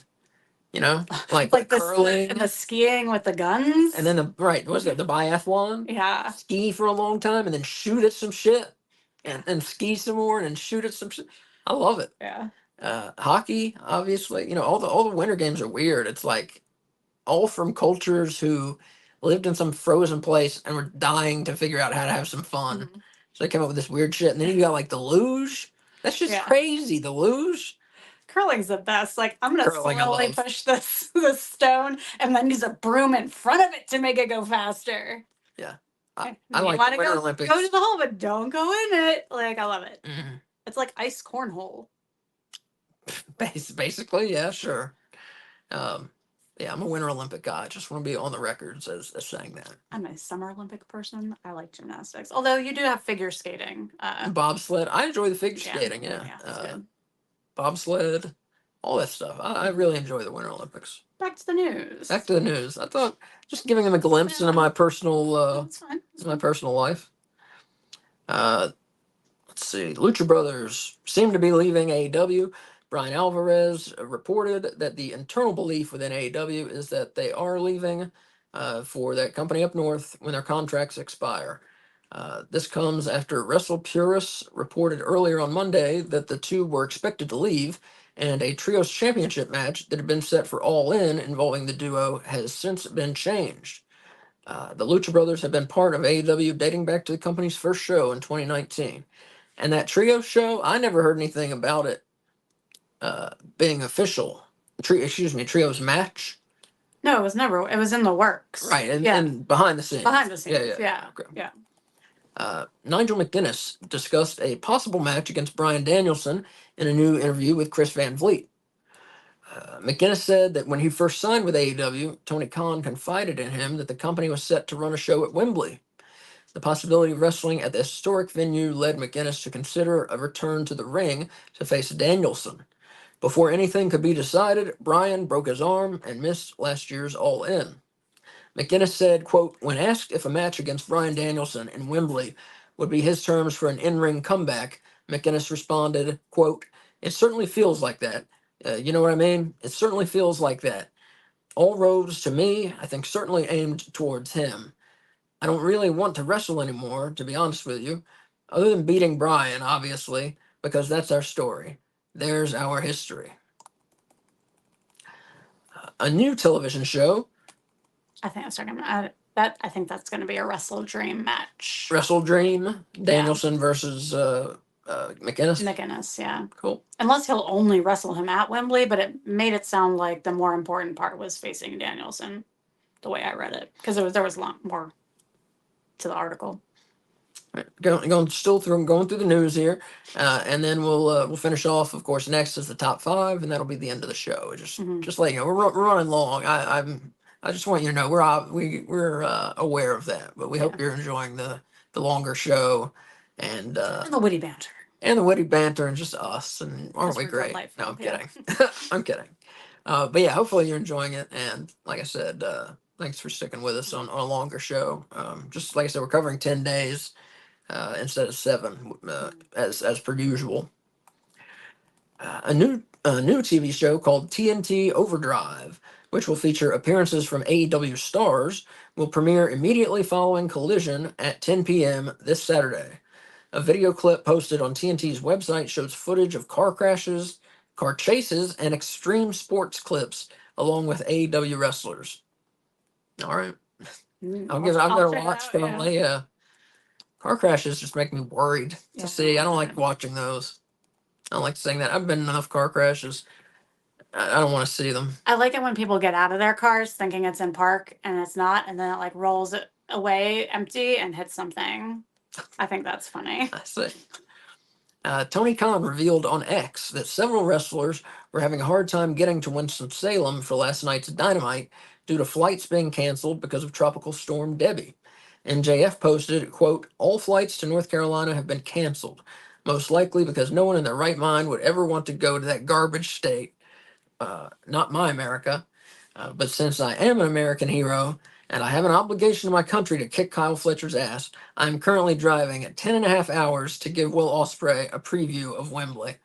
And yeah, apparently that's the real deal. MJF easily could have said, "Look, the flights are canceled. I can't get there."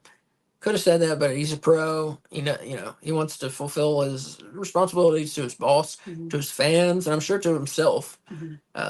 And made the match, and as I said, put on the match of the night, beating Kyle Fletcher, and it's that kind of dedication. That is what makes you, one of the best in the world at what you're doing, like he is. Not everybody would drive 11 hours to do their job. You gotta love it to do that. I sure as fuck would.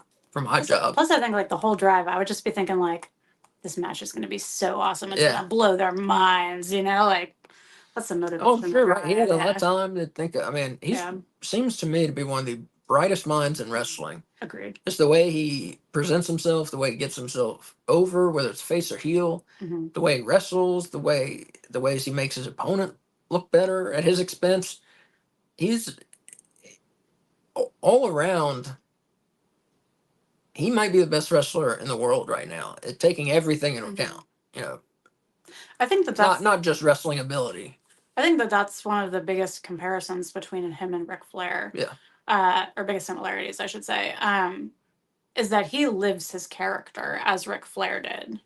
Like he's in character all the time. Yeah. Right. Anytime he is outside of his home, he's in character. Right. Yep. And Flair was the same way, and I think that's what makes them so great in some ways, AEW shot an angle involving multiple wrestlers in a backstage brawl following Dynamite. In the angle, Renee Paquette was interviewing Jeff Jarrett following his main event loss to Bryan Danielson on Dynamite. Hangman Page interrupted and began beating Jarrett down. Sanjay Dutt and Jay Lethal came to Jarrett's aid as Karen Jarrett looked on and tended to Jeff. While the Page-Jarrett brawl was being broken up by AEW referees and officials, Toni Storm and Mariah May burst into the frame in the middle of their own brawl, which was also broken up by officials. That's pretty good. Yeah. Was that shown online, I guess? Maybe will be shown next week or something? I think it's probably going to be shown next week, but it was talked about on, like, the rundown of what happened was online. Last night's AEW Dynamite episode averaged 622,000 viewers on TBS, up 2.1% from last week.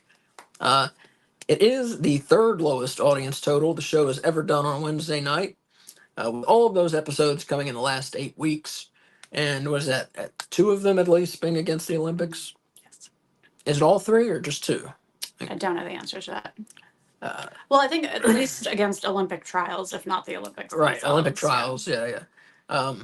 So yeah, that sucks. They got to figure some things out for sure. It's so good. Yeah, I mean, I love it. Right. I mean, they're not perfect by any Yeah. means. Nothing is, but I'm not one of those people that defends. If you listen to the show, obviously, we don't defend everything they do. We like talking about it objectively. We try to. But yeah, they have some things they need to figure out for sure. We may do a show in the near future focusing on that. I was just going to say, do you want to mention the shit show that happened before the episode of Dynamite real quick? Since we were there and saw it and it wasn't on television. Oh, yeah, real quick. Yeah, we had 2 bonus matches, they called them, before Dynamite began last night. The first one saw Colt Cabana facing, what's his name? Satnam Singh. Satnam Singh, yeah. And it was a comedy match, big man, normal man match. And Satnam Singh hit like 2 chops, slaps. They weren't even chops, they were slaps on Colt Cabana's chest. And they were so loud. But I think AEW mics they have mics at their turnbuckles, I believe. Yeah, Kay is the one with that theory. When we were at Revolution, I was like, they are mic'd, and he was very much in denial of that. But they are. They definitely are to make things sound, to make chops sound. I assume to make chops sound louder. Yeah. But that's definitely what was going on last night. But still, the whole crowd was like, "Oh my god!" Satnam Singh won, beat Colt Cabana. It was fun. Wasn't a match really, but it was fun. It was just kind of him, Colt Cabana trying stuff, looking at the crowd goofy when it didn't work, and blah blah blah. He was great, I thought. Colt Cabana is like selling the match, like the goofiness. Yeah, I enjoyed it. The next match was JD Inc., who is an independent wrestler. I'd never seen him, never heard of him before, and he took on Serpentico. And the 2 got in there. They're smaller guys, and I thought we were gonna have maybe kind of a high flying match, maybe something like that. What proceeded over the next 5 minutes was the worst men's match I have ever seen at this high level of wrestling. Now, I've at or on television. I mean, that includes ECW, WCW, NWA, WWF, WWE. What else existed? Anything that's Dallas Wrestling, Memphis Wrestling, etc. Ring of Honor. It was probably the worst match I've ever seen at this high level. It was awkward, beyond awkward. Almost everything looked unplanned and phony. And JD Inc. went to do a top rope spot and fell off the fucking top rope and onto Serpentico, nearly injuring both of them. I don't think that was planned. I don't know why it possibly would have been planned. I think it was probably going to be a high spot in the match. I think Serpentico moved out of the way. He landed on his own body. He landed hip, because I thought he maybe dislocated something or broke his hip the way he landed. Yeah. After the match, they had to check on him, check on JD Inc. So I don't mean to he did not deserve to be wrestling with AEW. I've never seen it. Maybe he's awesome. No, he's definitely not fucking awesome. I don't know why I was trying to give him the benefit of the doubt. He was not. He shouldn't have been there last night. That's all I can say about it. He shouldn't have been there in front of an audience that paid money to come. That match was insulting. Even though they called it a bonus match, to put that in front of fans was a terrible idea. Especially, they had AML wrestlers there. I have seen them. Yeah. They are miles better than that guy. Yeah. Put them on the show. Exactly. Any of those AML guys that were there would have been better. Literally any of them. I feel like someone random from the audience may have been better, or at least as good. I agree. Yeah. It's terrible. I felt bad for him. Serpentico won. Yeah. By pin. It doesn't matter. Yeah. Yeah, I can't say. I that's all I have to say about it. It was just know that it was not good. It was the whole 5 minutes. I was sitting there just like, holy fuck, what is this? Yeah. It was that bad. It is as bad as I'm making it out to be. It was like watching 2 kids do what they thought was pro wrestling. Yeah. Really, the only sound the audience made pretty much the whole time was a "you fucked up" chant. Right. And that was like the only audience reaction to things. Yeah. And that was at the beginning of the night when the audience would want to react to things, Like, that's our warm up. Yeah. But they followed it with Fletcher and MJF, so can't complain about that. Yeah. Let's see. I forget if I said I was in the middle. Dynamite drew a .19 rating in the 18 through 49 demo. That was up 5.6% from last week, but is the second lowest demo rating in Dynamite history, regardless of night or time slot. Again, the Olympics. What can you say? I sound like a broken record, but man, that's what people are watching on TV right now. The Olympics, and Bobby Lashley's WWE contract is up this weekend, and it is being reported by Fightful and Sports Illustrated that the current word backstage at AEW is that they believe he will be working with the company in some capacity, at the very least making a TV appearance. So yeah, it looks like, shockingly, WWE just going to let Bobby Lashley go. I'm not his biggest fan, but I don't understand the move. Mm-hmm. I don't know. Maybe he just wants too much money. I mean, he's not. He's just kind of, for me. He's just kind of meh. I don't. Yeah. I don't hate it. Yeah. I mean, I find him pretty boring, honestly. Yeah, so boring. So I hope he doesn't come to AEW. I mean, the name would be good. Maybe bring some of the viewership, but I don't want to watch him wrestle. Yeah. I know a lot of people do. Yeah, he has fans. So. Just not us. Just not us, yeah. Just we aren't his fans. So. All right, and real quick, gonna give you some upcoming matches and show dates. Do the top 5, and we'll get out of here. At All In, here's what we got so far. MJF will defend his newly renamed American Championship against Will Ospreay. Gonna be the match of the night, I'm sure. TNT champion Jack Perry of the Elite defends against Darby Allin. Mercedes Moné defends her TBS title against Dr. Britt Baker, DMD. Bryan Danielson puts his career on the line as he takes on Swerve Strickland for the AEW World Heavyweight title. Trios title match.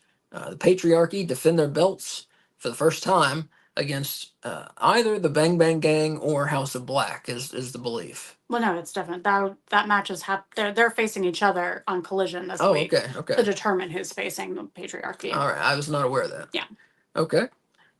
And we have a Casino Gauntlet match. The winner gets a future AEW World title shot. No participants have been announced yet. The date and time of the title shot has not been announced yet.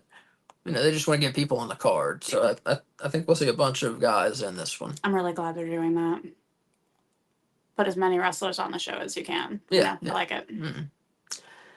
All right, for Collision coming up 2 days from now, we have Thunder Rosa, former world champion Thunder Rosa, taking on Deonna Purrazzo in the Texas Bull Rope match we were talking about, and yeah, Bang Bang Gang, former trios champions, taking on the former trios champions, the House of Black, and guest referee is Christian Cage.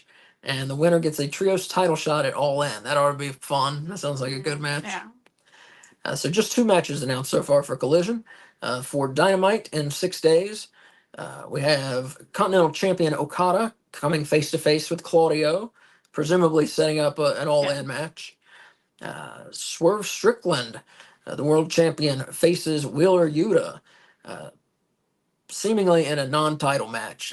It didn't say, I assume it's just a warm-up. Yeah, they didn't say anything about Yuta getting a world title shot or anything. So or as an eliminator. Right, yeah. So I'm assuming it's a non-title match. Dr. Britt Baker, DMD, will be back in person on Dynamite.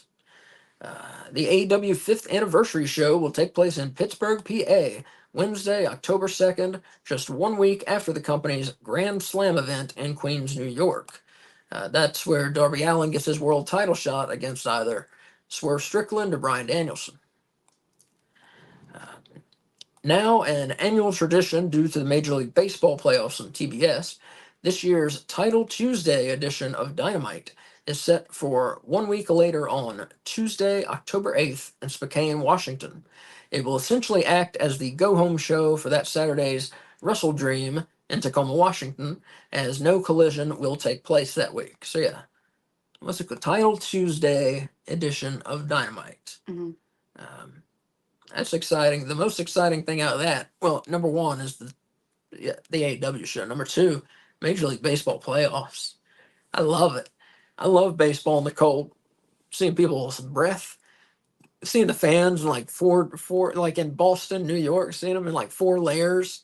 Watching baseball is a weird feel, but I love it because if you see people's breath in baseball, you know it's a fucking important game because they're playing in October. You know that's cool. I love baseball. Looking forward to that. And to round off tonight's show, do you want to do it? Do the intro? Do the thing. I'm not doing that. To round off tonight's show, it's the top 5,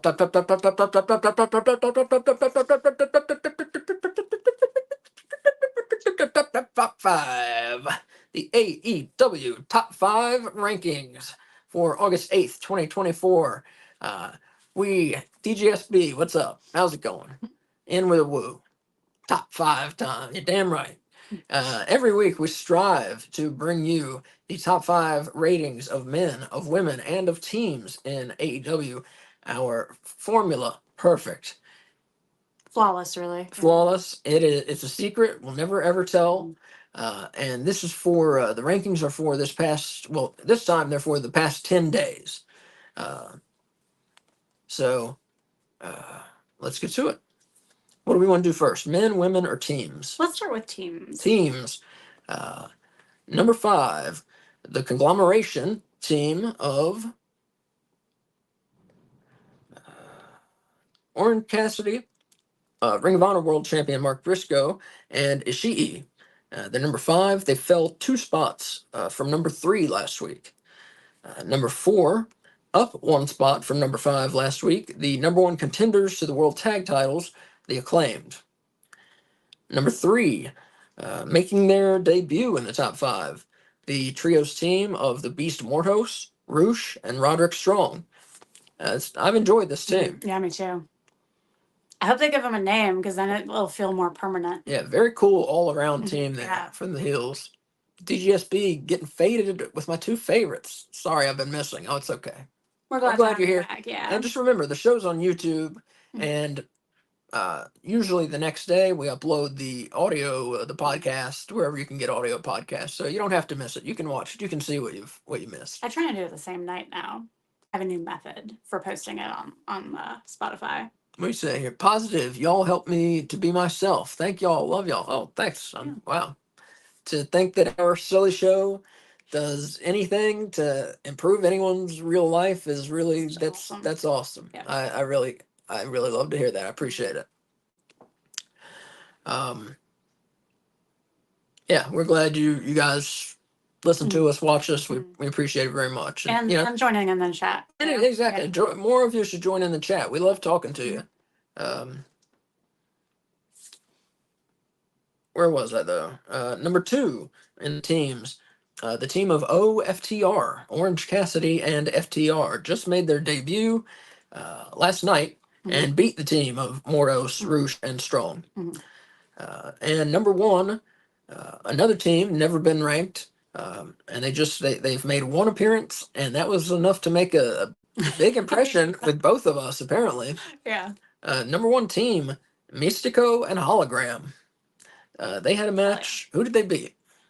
The premier athletes, right. Ari Daivari and Tony Nese, I believe, were the 2 in that. Yeah. So the competition not great. I mean, not to take away from Daivari and Nese. I mean, they're good wrestlers, but just obviously they're at the bottom end of AEW. It was a one-sided. But the rating is about right. They won. Yeah. And wrestled amazingly while doing Mystico and Hologram. Yeah. They were one of the coolest tag teams I've ever seen. And they've only had 1 match together. So I don't know if that's going to continue or not, but we both put them well, I don't want to get into the formula, but they're the number one team this week. Yes. Mystico and Hologram. Yeah. So let's see if they stay that way. So yeah, run it down. Number one, Mystico and Hologram. Number two, OFTR. Number three, the Beast Moros, Roosh and Roderick Strong. Number four, the Acclaimed. Number five, Orange Briscoe, Orange Cassidy, Mark Briscoe, and Ishii. Orange Briscoe, Orange Briscoe. It sounds like some sort of fancy drink. the lost Briscoe brother. Waiter, I'll have an orange Briscoe, please. DGSB, I try not to have a man crush on Tony Nese. LOL. I normally don't like the white boys, but woo! I don't know if I have a crush on him, but I'm a big fan of Tony Nese. That man looks like he was sculpted out of marble by like Michelangelo. Yeah. Like he is like a specimen of manliness, or at least like physical Fitness. Yeah, yeah. I agree. Yeah, guy looks perfect, and he's a really good wrestler too. Yeah.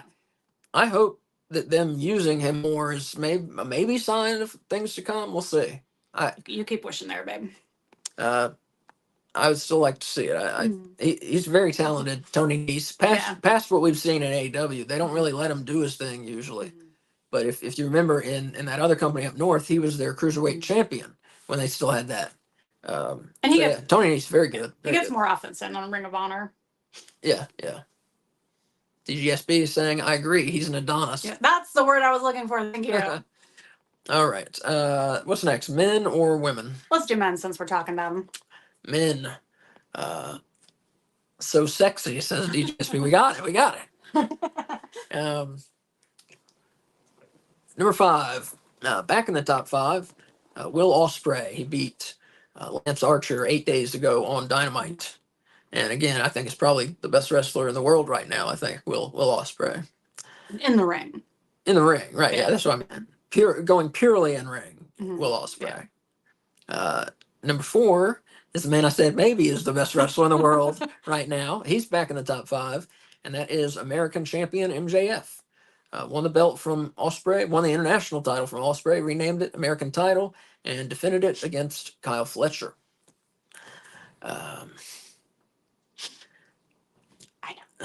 Number 3, same spot as last week, Darby Allin. He has a title shot coming up at Grand Slam, a world title shot that is coming up at Grand Slam. And I won't spoil it, but he is in the main event of Rampage on Friday night this week. He takes on the Butcher in the main event.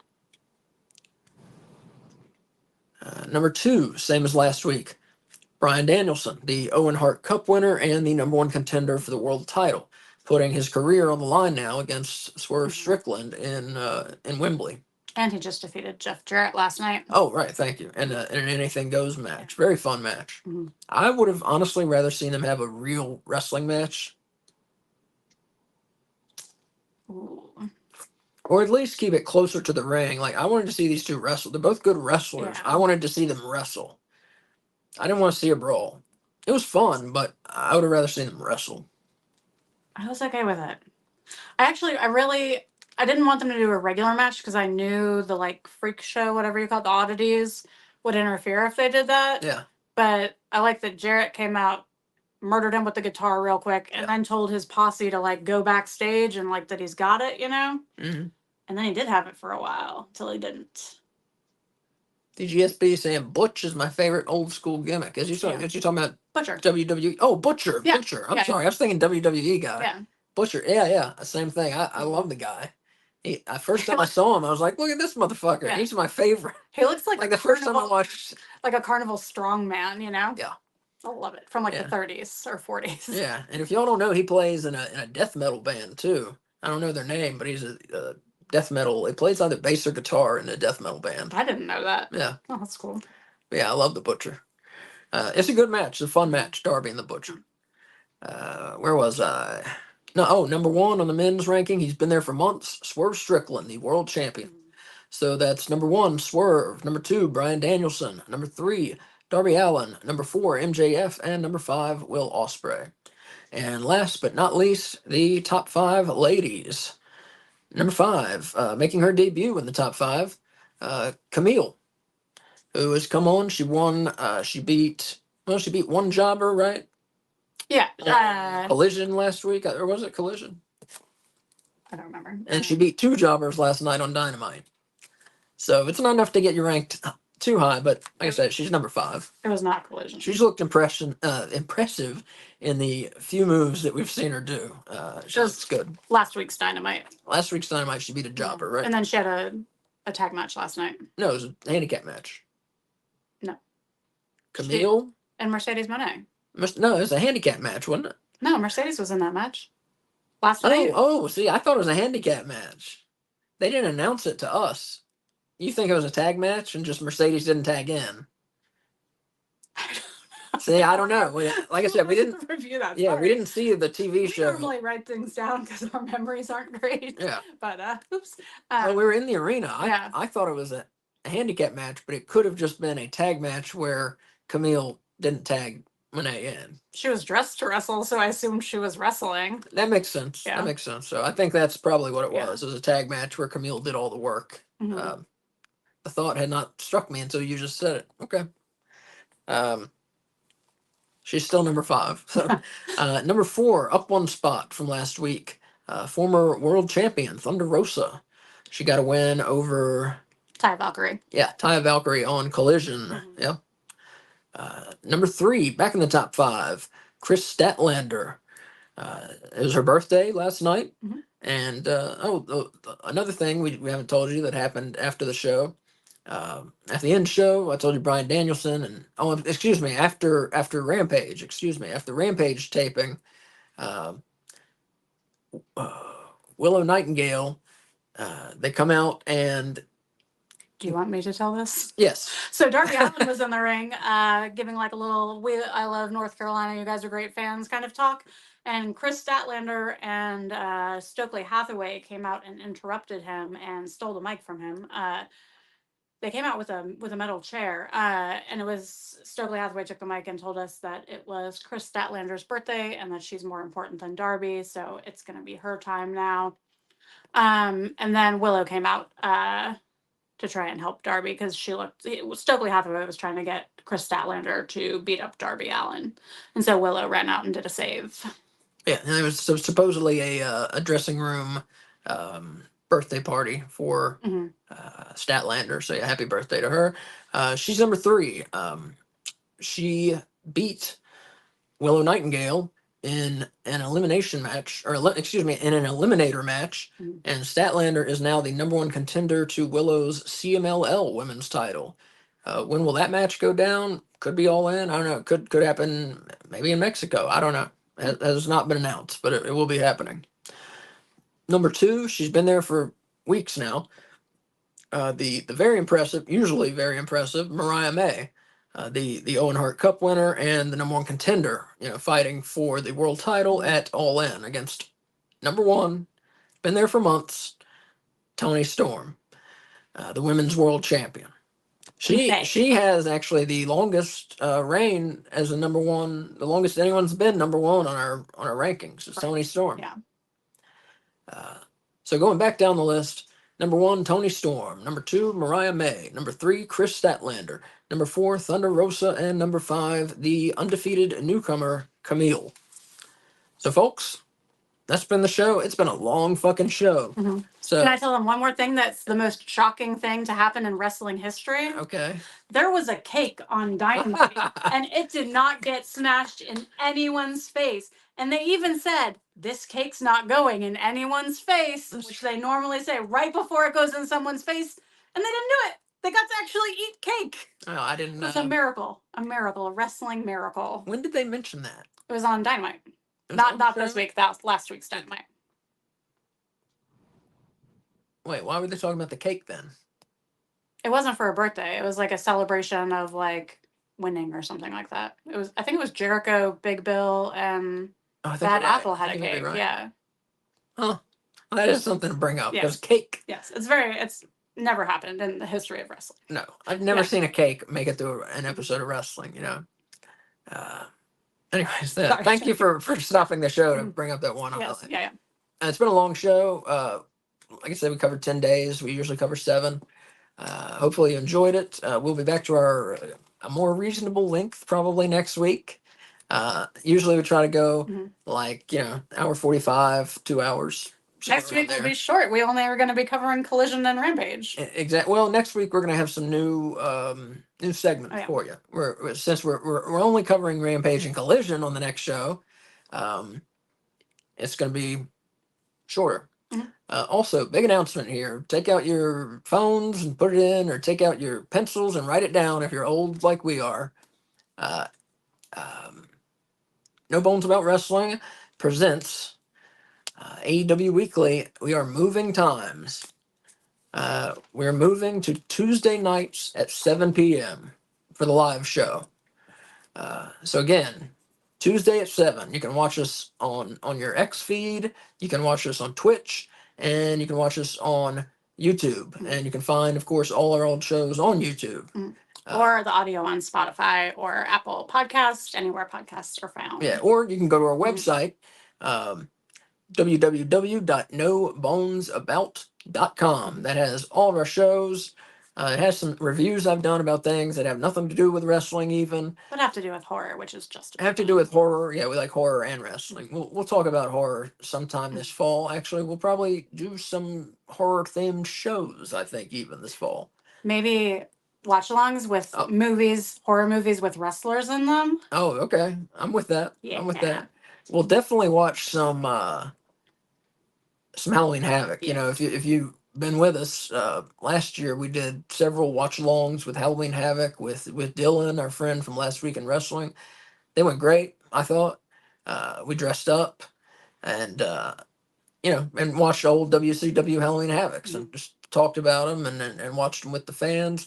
And those have been some of our most watched episodes, so we know you enjoyed them. So yeah, watch this October. We will be doing it again. I can't tell you a time or a date or anything, but we will be watching Halloween Havocs. I have a great idea. We're getting into the spooky season, so I just wanted to announce that. If they're worried they're going to miss something, they should subscribe and turn on your notifications. That way, when we do start next week on Tuesdays, you won't forget because your phone will remind you.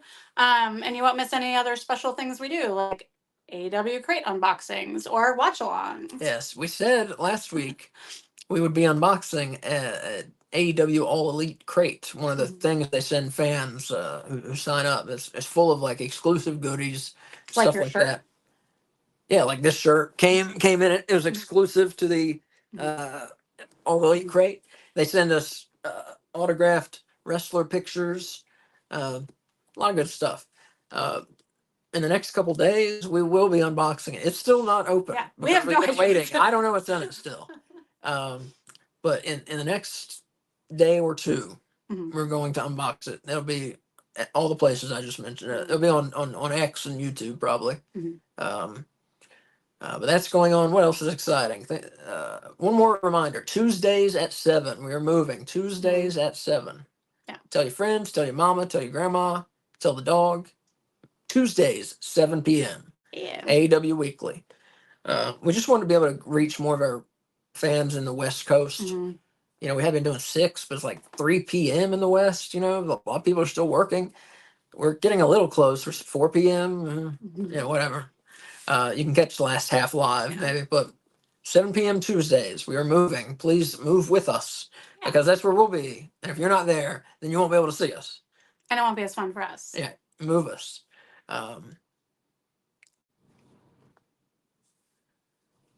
Anyways, what's another?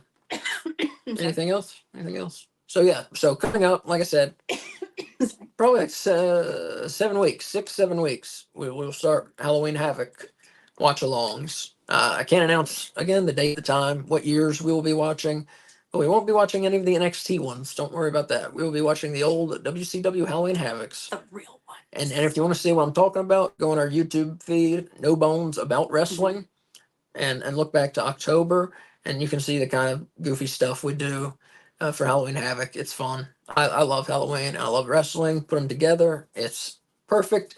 Put it with all y'all, and it makes it even better. So come and join us for those watch-alongs in the month of October. I don't know what day it will be. It will be either Saturday or Sunday. I'll tell you that much for sure. But yeah, I don't know when yet. So yeah, make sure you subscribe and turn on notifications so you'll find out because your phone will tell you. I have another very exciting project coming up. It's the last thing I have to say, I swear. And spread word around about this. Now, I don't have a date yet, but we here at No Bones About Weekly, we like to give back. No Bones About Wrestling. No Bones About Weekly. No Bones About Wrestling. Whatever the fuck we're called. No Bones About Wrestling. We like to give back. And for that reason, coming this fall, we're going to have I'm trying to think how to put it. We're going to have a charity marathon. It's going to be Kay and I watching old wrestling pay-per-views. Could be WCW, could be WWE, could be ECW, could be NWA. NWA. Did I mention WCW? Yes, you did. Oh, there'll be a lot of WCW. I love WCW. NWA, right. Could be any of those. Maybe there's some Mexican wrestling. Point is, we're doing a marathon of watch-alongs for charity donations. The longer that, the more money that you donate, we haven't decided the charity yet, but the more money that you donate to our charity, the longer I will sit there and watch wrestling with you. As long as I can, I will sit there and watch wrestling and, give my 2 cents on it. So this is going to be a big deal to me, at least when we do it. I have not picked a date or a time, but it is happening this fall. And as I said, I'm very excited about it. And look for more details of that to come on our X feed. But yeah, so it's watching wrestling for charity. Going to be a lot of fun. We'll throw some stuff in there. It won't be just all watch alongs. There'll be some wrestling trivia, maybe some prizes. Maybe they could watch me kick your ass in a game of what's that game that we play that I win at and you What's it lose called? at? Book it. Book it. Book it. Our favorite wrestling game that I briefly forgot the name of, where I am currently undefeated as a wrestling company owner. It's a card. It's a card. In short, it's a card game where you get to be the owner of a wrestling company, and your opponent is the owner of a rival company, and you're trying to get the most money? Right? The most money, yeah. Great game. If you like board games, look it up. It's called Book It. So fucking fun. Yeah. So fun. My favorite board game. We bought little belts to go with it for our champions. True, but we're getting off the pace. It'll not just be a watch along. It'll be, like I said, trivia. Maybe us playing the game. Maybe break things up a little. Probably some prizes, but it will be a marathon of wrestling content until I drop. Hopefully not dead. Maybe some PCW footage. Asa was in a backyard wrestling group when he was in high school that was televised in High Point, North Carolina, called PCW, Piedmont Championship Wrestling. It was on television in Greensboro, actually. We have the VHS tapes. We have the VHS tapes. We put our backyard wrestling on cable access television, and we have the tapes. And yes, I'll think of a donation amount, and if someone will make a donation in that amount, I will be happy to show some of my old Piedmont Championship Wrestling tapes from when I was 16 years old. That was 25 years ago. And he had really long hair and a tie-dyed shirt, and it was a Hate Van Ash. Hate Van Ash was my name. Rob Van Dam ripoff. I love it. But yes, I will, sure, for a good enough charity donation, I will break out the backyard wrestling tapes. Why not? But yeah, it's going to be a big thing, so look for it. Look for more information coming up. After I pick a charity, pick what we're going to watch, there'll be more information to come. But yeah, this fall, hopefully you'll join us. That's going to be fun and for a good cause for once, not just to hear ourselves talk. Okay, I think that's everything. My God, we've covered everything. Thank you for sticking with us. We love you. We love you watching us, listening to us. If you enjoy it, please subscribe so you know when we're on. Show AEW Weekly, moving Tuesdays, 7 p.m. Tell everybody you know to listen to us if they like wrestling. Listen to us, watch us. Please help us grow. And that's it. Thank you. We'll see them Saturday, right? Oh yes, I think we will be doing Collision watch along. yeah, a collision watch along Saturday 7:55 p.m. I think our friend Wolf will be along for the watch along. I hope so. I hope so. Maybe even our friend Dylan from Last Week in Wrestling. I'm going to see what I can do. Ooh, that's a big I'm promise. going to see what I can do. It's not a promise. Okay. It's a maybe. It's a dream. It's a dream. But yeah, so thanks for watching. Thanks for listening. And joining in the chat. And joining in the chat, as always. Yeah, Yeah. DGSB. Who have we got? DGSB. Stephen Chambers. Castellero, Yeah. Daniel Garcia. Thank you for joining in. Everybody, feel welcome. Please join in. Please, talk to us. We'll talk to you if you've got an interesting topic. We'd love to talk Yeah. about it. Like I said, whether you agree with us, disagree with us, whatever. If it has to do with AEW, we'll talk about it. Yeah, thanks for watching. And as Mick Foley would say, Have a nice day. have a nice day. Bye. Bye.